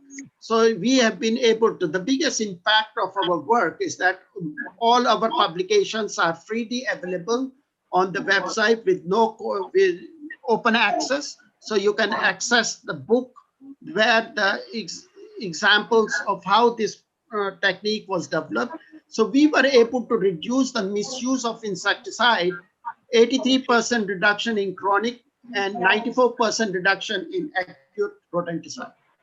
The third one is about the snails, which, you know, I've been working for many years. And just to quickly summarize the impacts, again, all of these informations are available on the web, and they are free to charge. So one of the biggest impacts of our work on the invasive species around the world, including in the ASEAN countries, is that we have a network. As I said, almost all ASEAN countries have worked with us on the invasive. Now the biggest challenge of managing snails, whether in Indonesia or any part of the rice growing countries in the world, is how to manage snails in direct seeded rice. So currently we are working on it. I'll be happy if some from your university are willing to collaborate with me. So my take-home message is the ecological engineering for pest management is a new paradigm. However, I think this has a lot of implications in the future to reduce the cost of rice production, make it more sustainable, and also in terms of maintaining biodiversity and ecosystem services to restore biodiversity and also conservation of the wildlife. And there will be several techniques that we can use. And thank you for this opportunity. And I give back to the moderator. Thank you so much. Thank you. And then we will summarize at the end of the presentations. We have already 4 speakers now, and then we would like to have the 5th speaker. He is Dr. Lau Weng Hong. Before that, I would like to give you some information about her. That Dr. Lau Weng Hong is an associate professor, Department of Plant Protection, Faculty of Agriculture, UPM, Malaysia. And also as an coordinator of Diagnostic Unit, Department of Plant Protection, UPM, Malaysia. Also as an International Advisory Board member, Journal of Animal Sciences, University of Sindh. His education is his bachelor from Universitas Putra, Malaysia, and then her PhD from again Universitas Putra, Malaysia. Recently, she and her team secured a UNDP grant on Orang Asli leadership training in pangolin conservation. Let's welcome to Dr. Lau Weng Hong. Time is yours, please. Thank you, Chairman. Good morning, still morning, and selamat pagi. And nice to see some friends as well, Dr. Joshi and Dr. Junai. Can you hear my voice? Yes, clear, Dr. Lau. It's clear, Dr. Lau. Okay, I'm going to share my screen.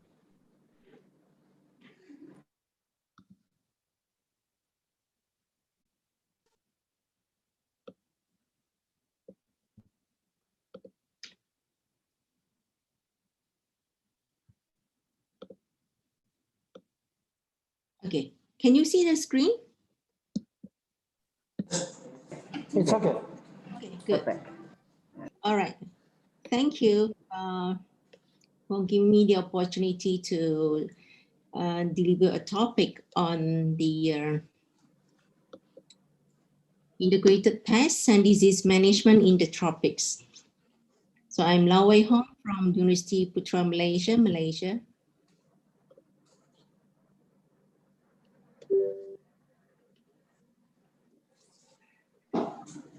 Do I need to admit them to join the conference? Yeah. Hello? Yeah. Because the participants keep joining in, so I need to admit them, right? Yes. Okay, now. Okay, now talk about the tropics. So we are in the tropical climate, and we don't have 4 seasons.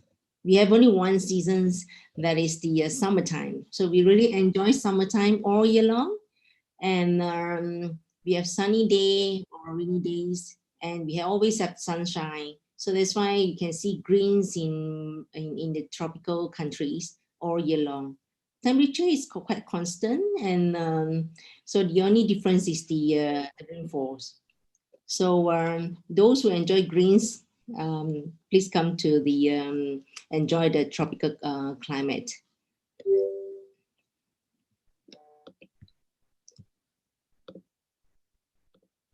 Now, the only difference that we need to take care is the rain. So that's why we have to remember to bring along the umbrella, not using during the sunny day to avoid the UV, but to avoid the heavy rains.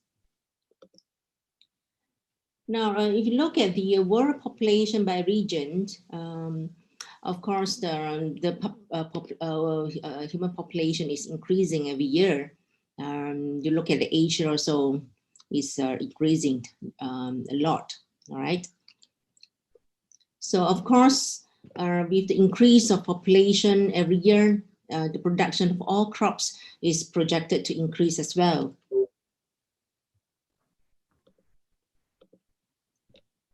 So since it's under the tropical climate, so you can produce crops all year long. Okay, the only thing that we really need to take good care, that is the pests. We don't want to produce crops like this because we can't sell crops like this. So this, if you look at it, I'm sure you know this is caused by the insects. Okay, I studied the Sporoptera rivera, so this really disturbed the cabbage farm. And of course, besides insects, sometimes you do have some diseases in the farm. And if you are busy with something else and forgot to take care of the farm, and this will happen. You are producing weeds instead of the cabbage, all right? So because weeds can survive much better than crops in the field. So the easiest way to control the pests is pesticides because it's fast and it's very effective. Now, if you want to, you have any pest, you just go to the shop and just tell the shop, the shop that, oh, I have insects, so they introduce insecticides to you, or you have disease or the fungus, so they introduce you the fungicides, and for the weeds, herbicides, and all kinds of pests you just name, tell the shop keeper, and they will just tell you, okay, use this product. Very easy to buy the pesticide right now. Now, of course, after they use the pesticide, what happened? Now, according to the survey done by Kanal and Singh, all right, they study the patterns of the pesticide use and associated factors among the commercial farmers of Chitwan in Nepal, and they found the majority they just throw in the nearby water sources. 74 out of 80 is a lot. Okay, some they give it to the rat pickles or just leave in the field or they just burn it. Okay, a proper recycling of the pesticide board is needed actually, not only in Nepal but in other countries as well. So that's why some country they do conduct some campaign for the pesticide water recycling to reduce the contamination to the environment. Now, of course, this is something that we don't like to see in the news, all right? But it happened in Malaysia, like the report on the chili, the pesticide residue in chili, okay? And also those export product also has been detected having the high residue of the chemicals. And food poisoning also reported in the school, children's in residential area because of the misuse of the chemicals in the farm. And of course, traces of pesticide found in rivers is always happen. And the state government is giving a very stringent, what do you call that, the punishment to them. Okay, so due to all these reports, you know, negative reports, so awareness of consumer to negative health effects associated with high residue of chemicals on agriculture products or to the environment are expected to change their buying behavior towards safer agriculture products. Now, IPM doesn't mean what do you call that, the introduce some problems to your management. It's integrated pest management. Integrated pest management, I'm sure you have heard about this. It's a system of managing pests with the least possible hazard to people, to property, and to the environment. Now, to me, IPM quite similar to Avengers that we all know, okay? Because different heroes, they have different talent, they have different power, they can target for different enemies. So basically, when you talk about IPM, it involves the combination of different control measures in managing the pests, such as insects, disease, weeds, and other pests in the agriculture. Now, this provides the most cost-effective, environmentally sound, and socially acceptable method of managing disease, insects, weeds, and other pests in agriculture. Now, IPM should be flexible because you can choose which control method to use to manage the pests effectively and safely in the farm. And IPM should emphasize the growth of healthy crop with the least possible disruption to the agro ecosystem. And IPM also encourage a natural pest control mechanism in the environment. So what is the benefits of implementing IPM? Yes, they do. Now, to the economics, it's cost saving because you only applied chemicals when necessary. You do not need to apply it, overdose or routinely when there are no pests or below the population of insects is below the damaging level. So when the consumer know that the product is labeled with IPM, so definitely they feel safer with the product.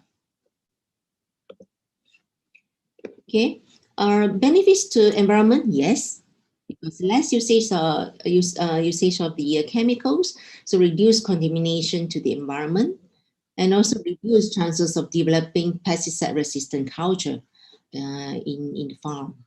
So benefits to human, of course, because the growers learn new knowledge and also improve their knowledge and skill in effective pest control. Conserve the environment, yes, and produce quality crops and maintain farm profitability. This is what the farmers, the industry wants, the profit. Okay. At the same time, you conserve the environment, you protect the environment, which is a vision. Now, IPM in Malaysia has been started in 1970s, and it's an ongoing dynamic process. Okay, but however, technologies needs to be adjusted and improved according to changes in environment and management practices so that they can easily be adopted by the growers. Now, major components, there are three major components. First one, you have to do prevention and suppressions. So we have to do prevention at the beginning. We don't wait until the pest damage becomes severe, then you take action. So you need to do prevention. There are many ways you can do preventions. Cultural methods, you maintain the hygiene in the lab, in the farm. That is the easiest way. Or you follow the standard protocol in planting, in using the chemicals, and should reduce the pest problem. And second component is monitoring evaluation. So you need to monitor the practice, the pest control practice in the farm, and you need to evaluate as well whether it's effective or not, rather than just keep using the same method, but it's actually is a waste of the effort and the money as well. So you need to do the intervention is a third component. You need to do the intervention when the pest level is above the threshold. Now, this one is the what do you call it? This one is the program. Also implemented by the Malaysian Crop Life and Public Health Association, MCPA. Just an example here, because MCPA is a represent plant science and public health industry in Malaysia. So they do promote, and together with the government, They promote IPM for all the basic components in the crop production, and then they do stress on the technologies and services, you know. Minutes more, please. And the R&D, of course, is important. Without R&D, we need to have the, what do you call it, the innovation in the pest control technology. Of course, to implement the IPM is not easy. Okay, we need to conduct education and training to private sector, to the government sector as well. And the of course, the grower is important because they are using product, let's say chemicals or the biopesticide in the farm. They need to understand about IPM, when to choose the control measure, you know, what they should do, and after that, how to evaluate. All right, this is important. And now everyone is facing the same problem, that is the COVID pandemic, COVID-19. So everyone understand about social distancing. What about plant distancing? So this is happening in the farm, and if you go to visit a farm, you can see that some of the farm, they don't really follow the plant distance between, grow the plant between the recommended distance. So it's always very packed in a small area, and you could find a lot of pests, okay, within the crops. So they do need plant distancing. And you look at here, you can see it's too close to each other, and they have all kinds of pests, and then the pest damage is quite severe. They need to apply the insecticides. Now, of course, with the new technology, smart farming tool is not something new to us anymore. And in fact, those who afford, you know, I mean, the big company, they are using the smart farming tools right now, and which is good to, is an alarm system that to prevent the pests becoming an issue in the farm. So there are many publications to talk about, you know, the invention and innovation of the Internet of Things in the pest management. So this is a good what do you call that, the element in the IPM. So mostly in Malaysia, integrated pest management has been implemented in the. Just 1 minute more, Dr. Big company. So like SIMW, they have implemented IPM since 1990s, and the NPOP, Malaysian Port also. They also implement the biological control in IPM, control of the what do you call it, the bedworms, and United Plantation also. So all these big company. What about the small stakeholder? All right. So we also try to convince the tobacco company, try to incorporate the biological control measure by using the baculovirus in controlling the Spirophthora retura in the field, and we found that actually they produce similar yield as they use for. Dr. Hong, 1 minute more, please. Okay, thank you. So, and you'd be very surprised to see a lot of natural potatoes in the farm to help to control the pests by themselves. And the same thing happened to the chili farm as well. So another friend of the Spirophthora retura is a very popular pest right now globally, and because they attack the maize plantation a lot. So in Malaysia, it started in 2019 and spread within 6 months throughout the Peninsula Malaysia and Sarawak, destroyed 50 to 100% maize in less than 40 days actually. So affected area is 246 hectares. So many use chemical control, and now we are also promoting the using the parasitoid botanical pesticide microbes in controlling these pests. All right, but what government has done some what do you call that, the to promote the biological use in the pest control, particularly to target for the fall army. So the ministry also has allocated, the government has allocated 10 million ringgit to boost agriculture export for the pest management, particularly in the IPM under the 12 Malaysian plan. So implementation of IPM. So the government authority should be leading an active role to formulate policies to promote the implementation of IPM. Now, education is very important. This is key to success of the adoption of IPM practice. IPM technology to be refined, improved, and close collaboration is needed among the government authorities, researchers, extension agent, growers, and consumers. Thank you very much for listening. Thank you. Masih.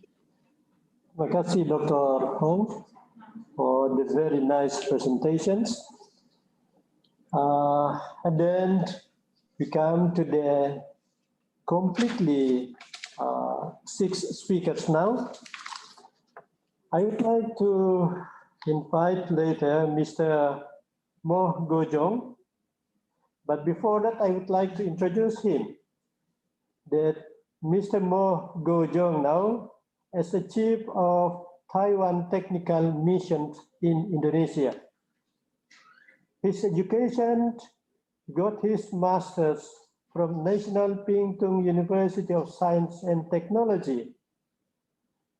His major post-employment experience, let me mention it, that from 2010 to 2015 as a project coordinator of investigation of plant resources and compilations of the flora for Solomon Islands.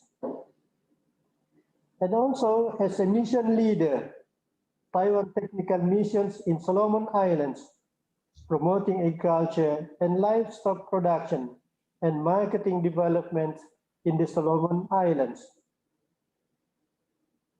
Project again as a Taiwan Technical Mission again in Kiribati and also in Marshall Islands. His present occupations as a Chief of Taiwan Technical Missions in the Republic of Indonesia. Usually familiar interact with him since he frequently come to Makassar for executing this collaboration between Hasanuddin University and Taiwan ICDF and TETO. I would like to invite Mr. Moh Gojong for presenting your papers. Please, time is yours. Okay. Good morning from my good friend from Hasanuddin University and distinguished professor, experts, and participants. Okay. I'm happy and honored to, on behalf of Taiwan Technical Mission, to just introduce in recent year, we're facing the extreme climate and the COVID-19 disaster to do some response strategies.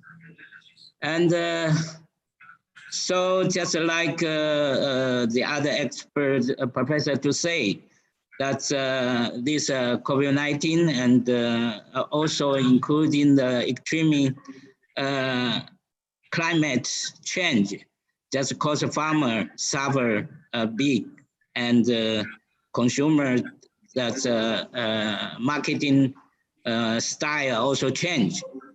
Okay, so that's from this situation in our cooperation that's a project, including we project in Bandung, vegetable and fruit agribusiness project, and Karawang horticultural development project, and that's cooperation with Hasanuddin, the rice seed production project. We do some adjust in our that's a response for such a that's a disaster. That's first of all, we just try to just give the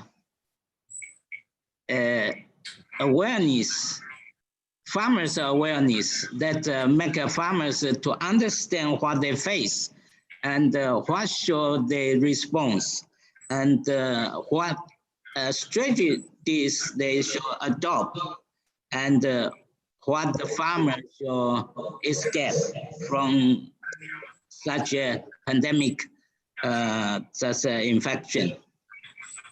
Okay, that's in farmers' rural village help, which is not only in the material supply, free supply and logistic help and post-harvest position help, but also we buy their production material and to just assist in the poor village and farmers' neighbor to make that their village most try to our best stable their production and their livelihood.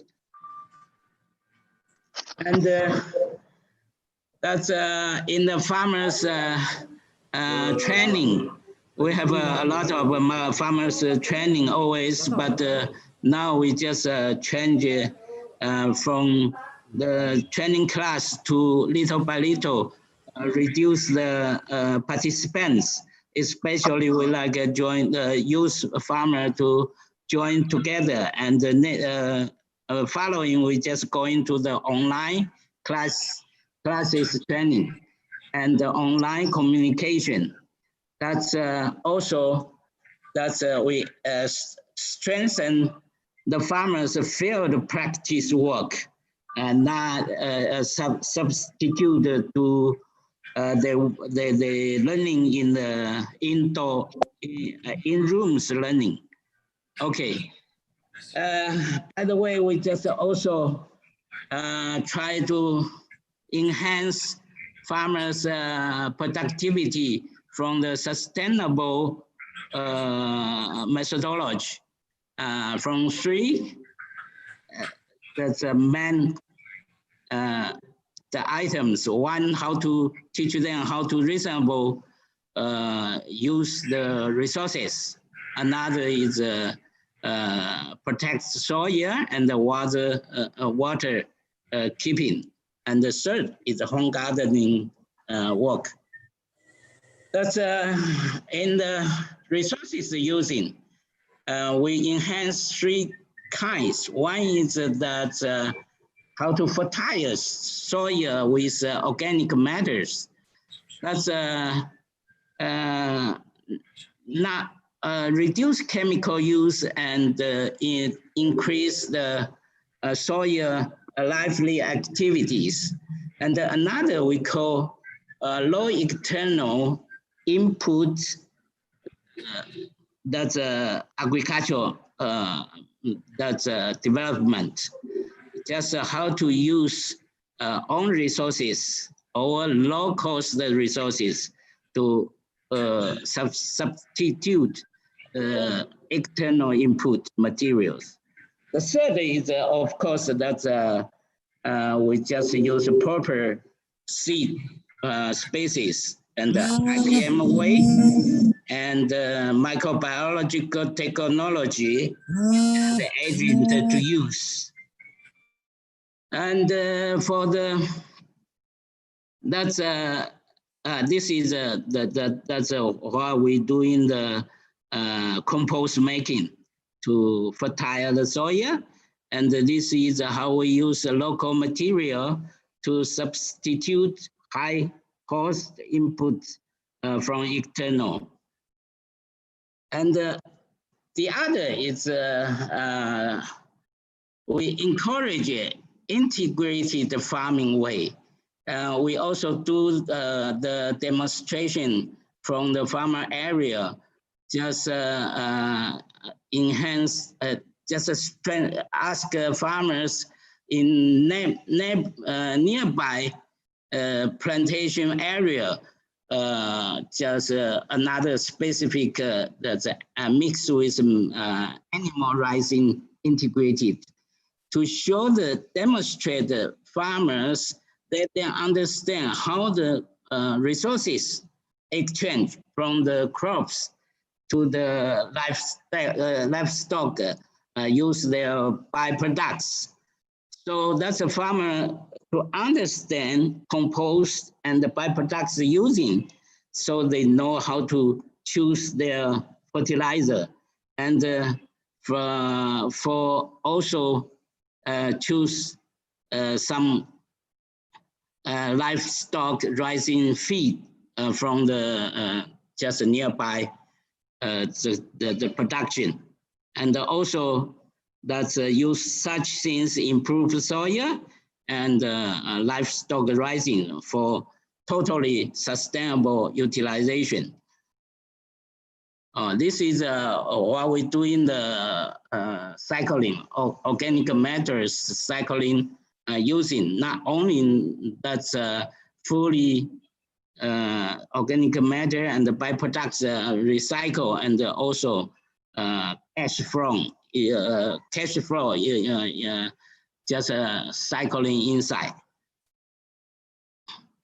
And by the way, we also ask a farmer just amending their plantation, just keep water, strengthen water and the soil maintenance, because just facing extreme climate change, heavy rain, that's will cause a lot of soil loss, especially in the mountain and the hill slope area, because they will cause a lot of just resources loss, and they will spend more cost to just maintain the soil fertile and water conservation.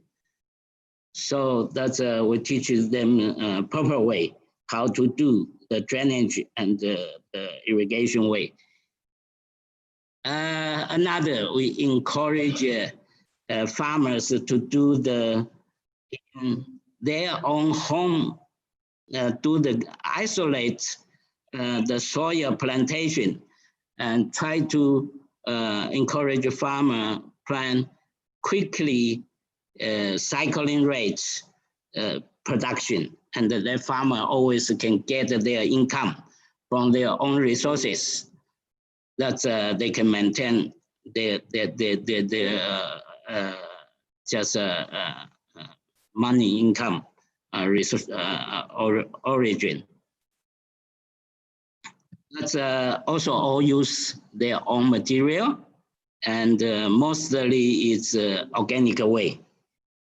In the plantation, that's we just help the farmer organization to from the marketing contract and the demand to do the production plan.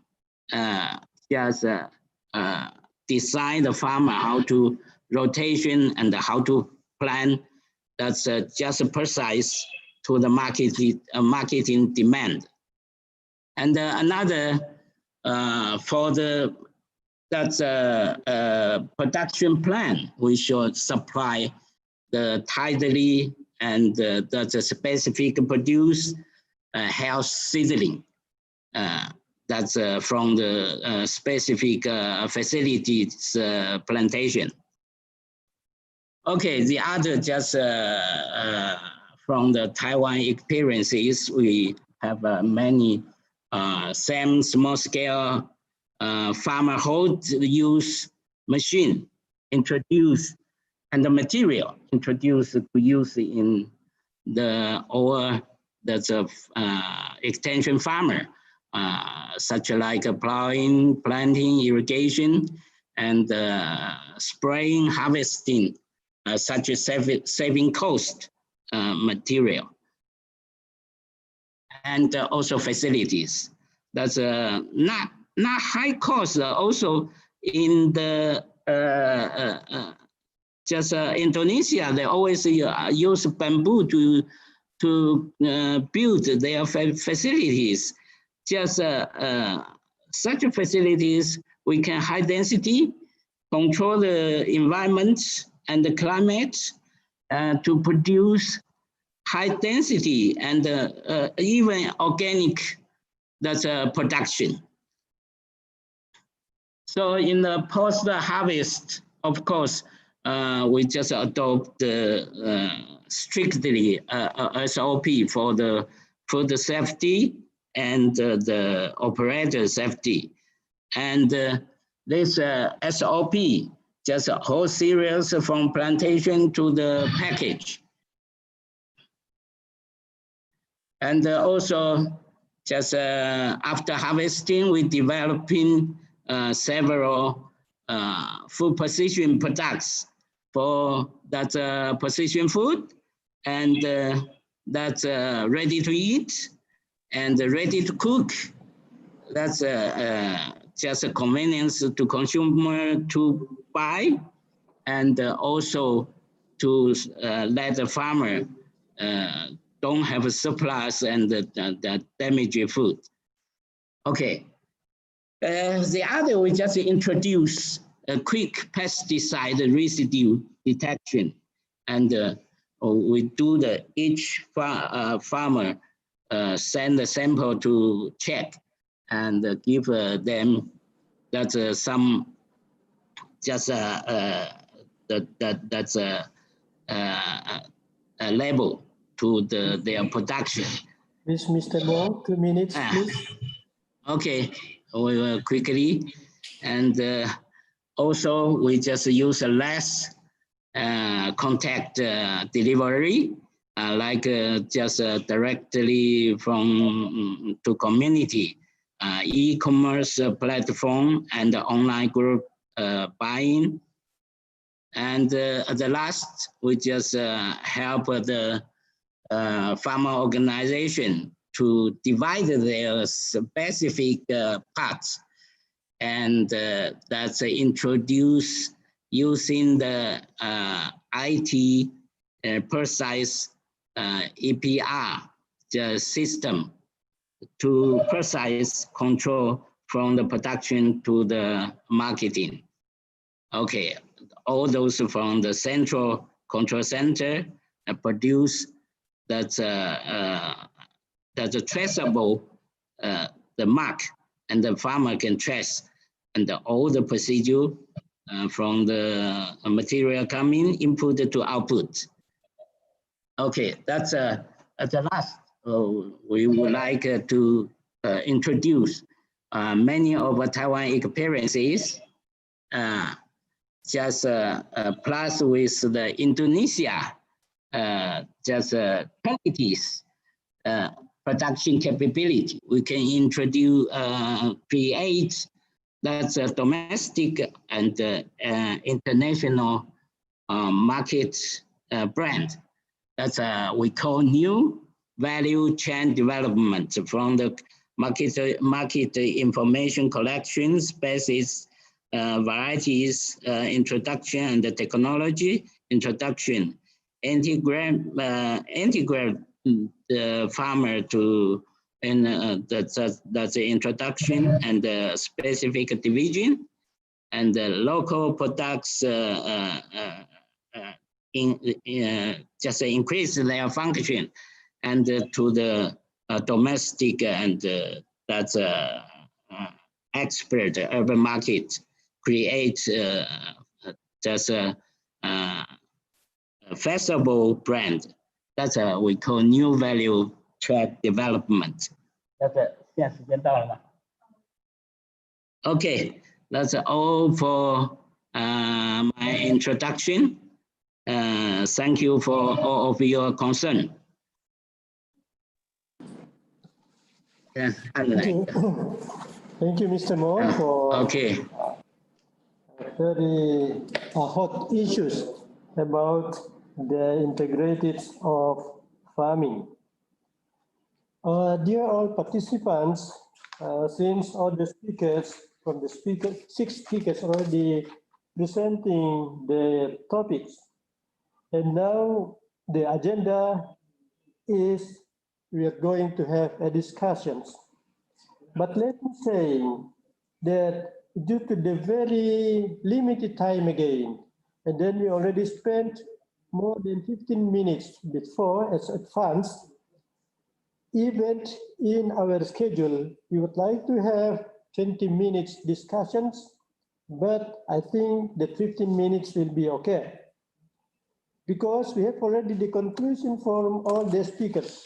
Actually, I have some conclusion here, but it's really due to the time concerning. And then I think that all participants already can summarize what the speakers saying or presenting. Actually, I would like to invite the participants who would like to interact with all the speakers. And then I saw that from the chatting room, there are 2 persons that's already starting from the beginning, try to raise his hand. I would like to mention it. That please Muhammad Arsad, I saw in the chatting room, and also Pak Susanto, that starting from the beginning, raising his hand. Please, you may calling down. And then I would like to invite Mr. Muhammad Arsad. Is he maybe Dr. Muhammad Arsad or PhD or Professor Arsad? Are you okay, Professor Arsad? Yeah, I'm okay, bro. Yes. I'm okay. Okay, time is yours. Please use it effectively. Yes. Maximum 4 minutes, maximum. Yes. Yes. Okay, thank you very much, Prof. Yunus Musa. Assalamualaikum warahmatullahi wabarakatuh. Thank you very much for all the speakers for giving us very nice issue today. My first question going to Dr. Bayu. Dr. Bayu is our advisor, Agricultural Economics Association in Indonesia. You're talking about digitalization of agriculture. So do you think this digitalization will effectively help the farmers during the pandemic situation? The reason is many rural area doesn't have any internet connection. So that are my concern. Is it okay? My voice? Okay. Yeah. The second question going to Sugahara Sensei. Are you still here, Sugahara Sensei? Yeah. I need the information how the company support the farmers who produce the food dealing with immune system. So I need the information, the role of the company dealing with the farmers. That's my question. And to Prof. Sumbangan, I have also a question to Prof. Sumbangan. We had a difficulty to apply your model since we don't have any budgeting support or money support from the government. How do you think this issue to solve? That to Prof. Sumbangan. Still, I can have 2 questions, Prof. Yunus? Yes, one more, please. Okay, this is very nice presentation. Prof. Joshi, I have also a question. Because biodiversity is strongly affected by farming system. The problem is climate is changing, but the farming system is not changing. That's our problem in many developing countries. So I need your opinion about that. And then to Dr. Low. Dr. Low, I need the information. You say that you did the monitoring and evaluation of the IPM program. How can you did? Which kind component you did monitoring and evaluation? Because this is a very, very important step. And the last to Mr. Mo. Mr. Yes. Mo, I have to give a question to Mr. Mo anyway. You said you did the small training class by using online to the farmers. My question is, which kind of activity you did? Because of course, this is a difficult thing to do online class dealing with the farmers, especially in rural area, remote rural area. I need that your opinion. Thank you very much, Prof. Yunus. Thank you, Professor Arsad. Thank you. And then again, let me say again, Dr. Susanto, please. Time is yours for also. Possibly maximum 3 minutes, please. Are you okay? Pak Susanto, okay? Are you there? Okay. We are waiting for Pak Susanto for responding, the chance giving to him. And then I would like to invite all the speakers for responding what Professor Arsad saying or questioning. I start first from Dr. Bayu and then to the last for Mr. Mo. Please, Dr. Bayu. Thank you. Thank you, Pak Arsad, for the questions. I think you know the answer better than me. For digitalization of the farmer activities, I think at least we need two components. First, the necessary conditions, and that necessary condition is basically a precondition, it's a must, which is the infrastructure. That's why I propose in our association, in our Indonesian Economics Society, I propose that we see agricultural infrastructures is becoming more four point of infrastructure. First is, of course, road for mobilizations, mobility and logistics. Second is water. The third is electricity, but now in becoming more and more important to have an internet infrastructure. And because if not, then suddenly there is a discrimination, total discrimination for farmers if they don't have the infrastructure. And the farmers, to provide the infrastructure is not the obligation of the farmers, it's the obligation of others. So internet must becoming a basic infrastructure for agriculture. The other one is sufficient condition, and the sufficient conditions is the capabilities of the farmers of using digital and internet. First, of course, capabilities to buy the gadget, the technology. And second, of course, how to use it. We in the university probably could help on the technical know-how, but the farmers has to have the gadget, the tools to obtain and to utilize digital. Thank you, Pak. Terima kasih, Profesor Bayu. Then I move to Professor Baja, please. Yes, thank you for the question, Dr. Arsad. About using the system is expensive. Not just expensive, actually. Sometimes people say it is too complicated. But using of spatial technology now is actually already being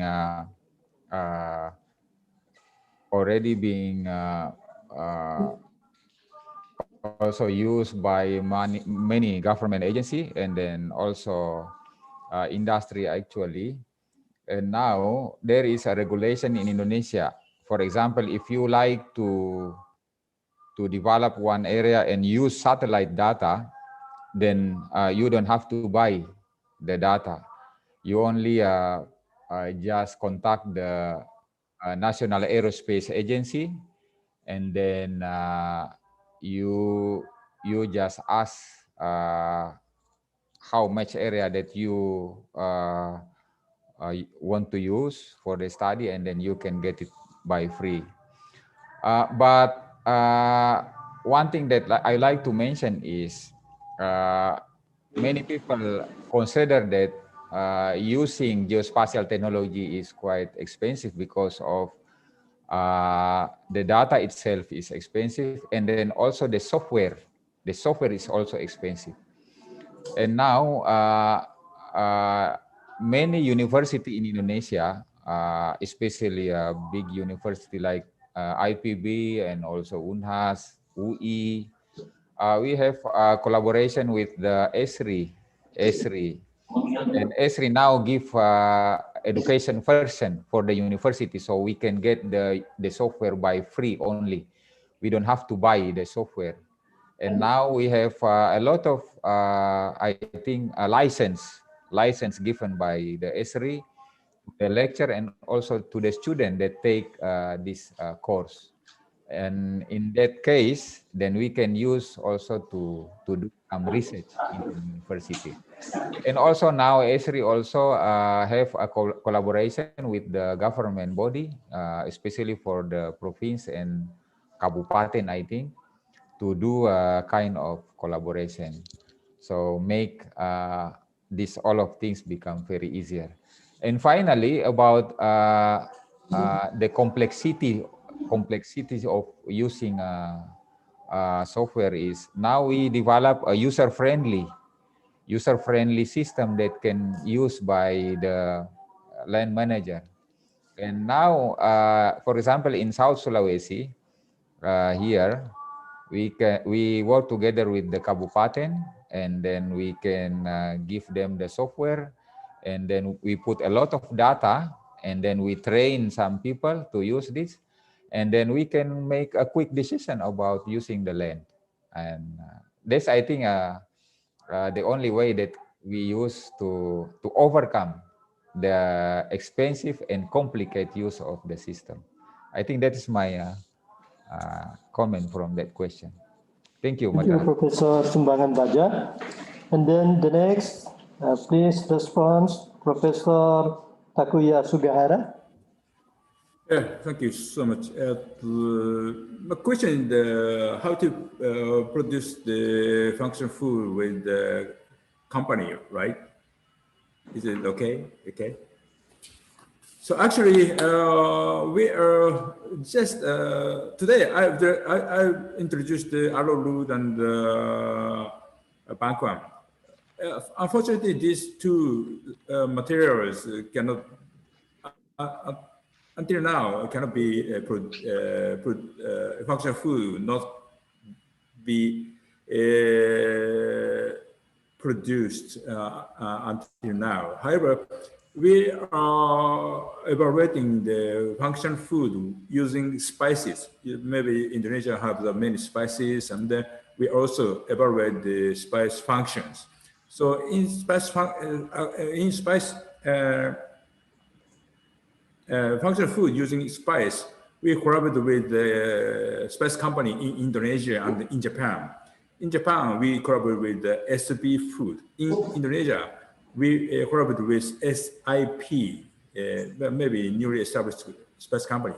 So we are talking about the collaborational development of functional food using spices.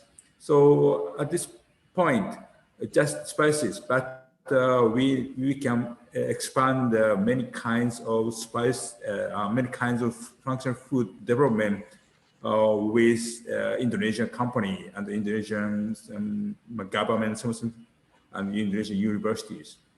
Thank you so much. Is it okay? Thank you. Thank you, Professor Sugahara. And then the next response will be from Dr. Ravindra, please. Yes, Dr. Ravindra, please. Thank you, Dr. Arshad, for the question. It's very, it's a very interesting question that you have asked.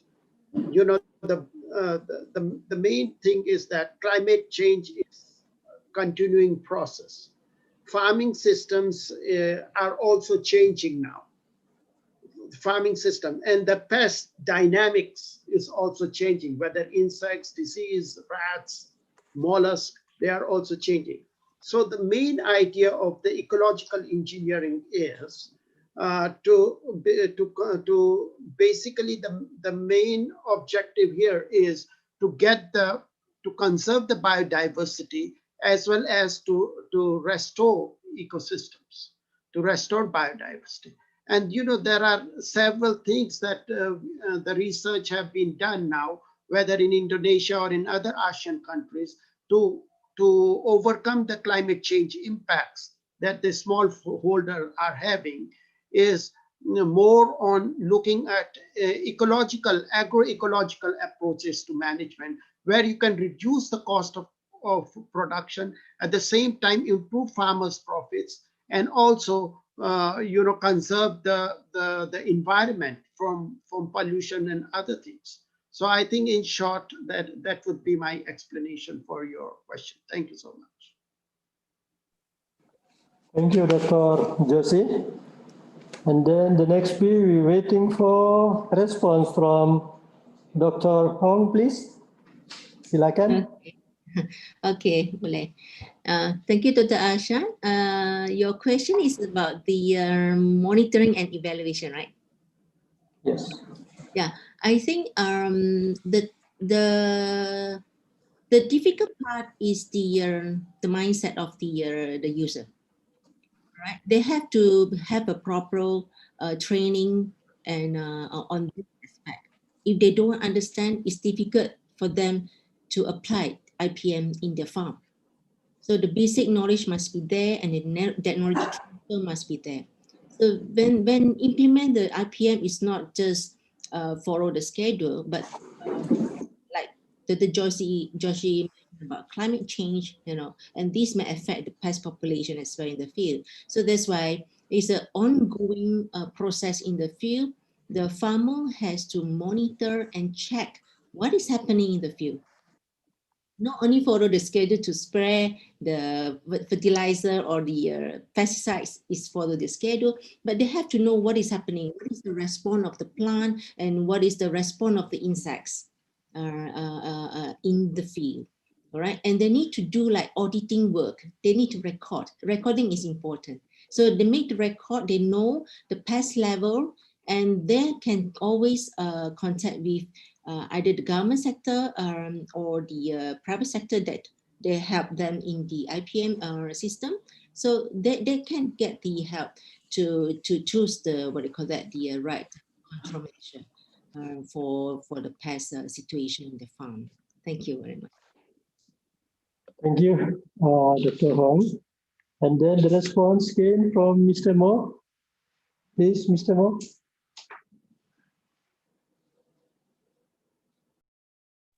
Okay, thanks for Dr. Asha's question. That's about the farmer online training. We just will start organize now and start from next month. First of all, I think this is impossible for very quickly for all the farmers, because that's just based on the really demand. Just we needed to train some youth farmer to do the first that accept the online communication and the online class. So first of all, we should give each farmer group choose one youth farmer come to train. Let them familiar how to accept and use the online materials, and then from the youth get the information to transfer to their group. Not for all the farmers. And another, all the material come from the teachers. That's something they collect their information, and another come from films we take from the field practice. So field practice and the field discussion is also important for this part. From field discussion, and to the online just discuss and let them transfer to the farmer. And after we teaching, also let the teacher or staff to really to go to the field to see their work and discuss with them, get the information and come to the online training continuing. And just expand, more and more farmers can join. Okay? Thank you, Mr. Mo, for all, and also for all the speakers for their response. I would like to thank a lot. But it's not fair if only the raising hand that we would like to give a chance. And then I will see that from the chatting room, plenty of information also coming in. But I randomly choose one speakers or one question from them. That is from Yohanes Ngongo to Dr. Josie, please. The question is, what is your suggestion on how do we provide better and fast innovation for small farmer in response for incoming or potential new pests? Please, Dr. Josie.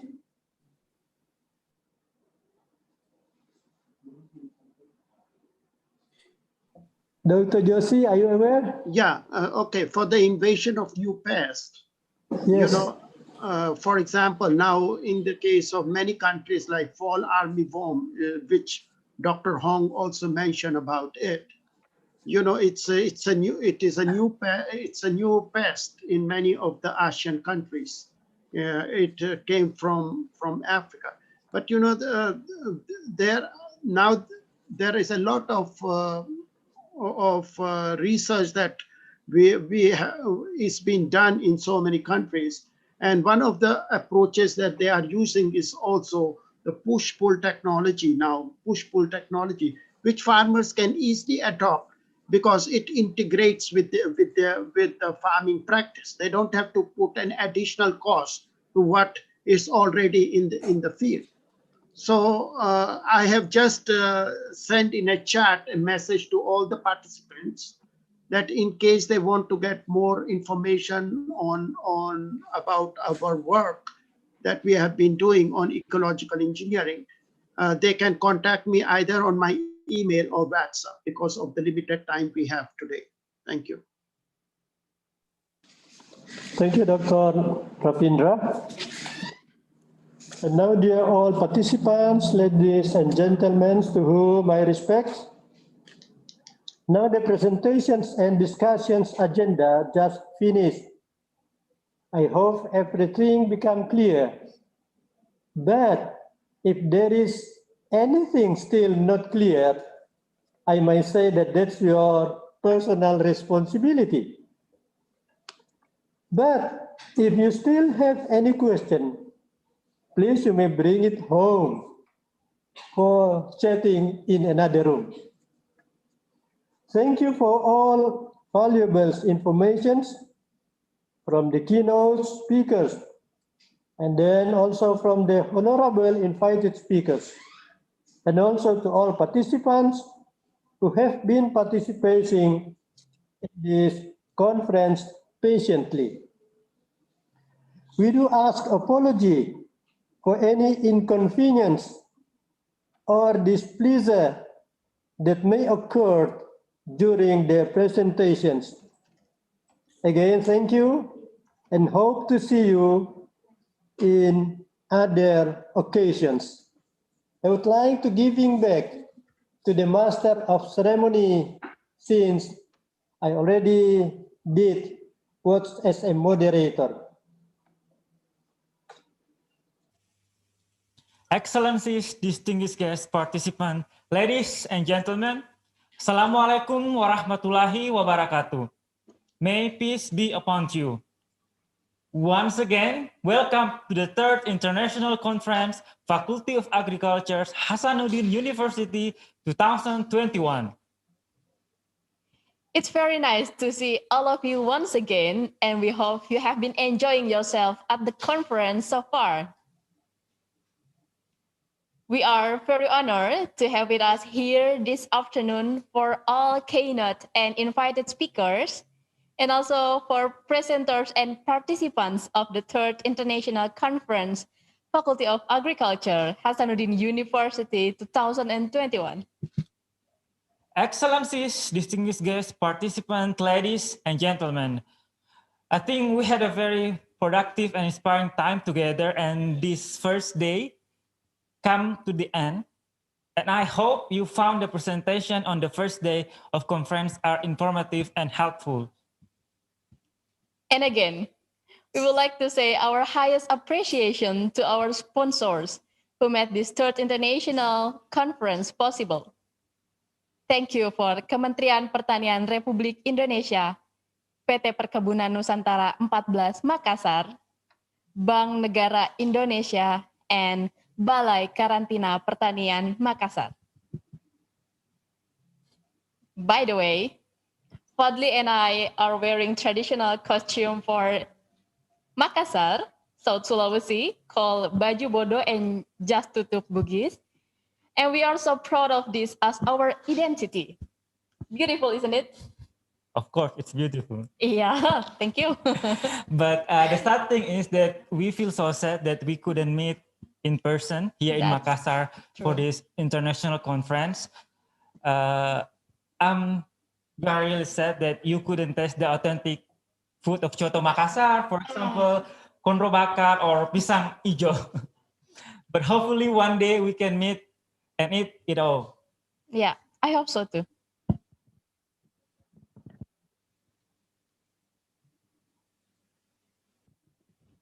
All right, so I got the message from the committee that there will be a presentation from the Minister of Agriculture of Republic Indonesia for your own room Zoom. So you will got that in your each room. And the committee may give you the information detail after this. All right. We will see you again in the next 2 hours or 2 p.m. Central Indonesian times. Please join your respected room at least 5 minutes in advance. And the exciting news is the committee will select the best presenters. So be ready and do your best. Yeah, I'm so excited who's get the chance to win this. And we also want to remind you that we are requesting your presence for tomorrow, the second day of international conference at the same time and the same Zoom's room as today, starting at 8:55. So you may join us 5 minutes in advance. And once again, please remember to join your parallel session after this break. Stay safe, stay healthy, good afternoon, and wassalamualaikum warahmatullahi wabarakatuh. Iri ke pasar Pituju tong-tonganan Tu saro atakalupa Batumi angin mamiri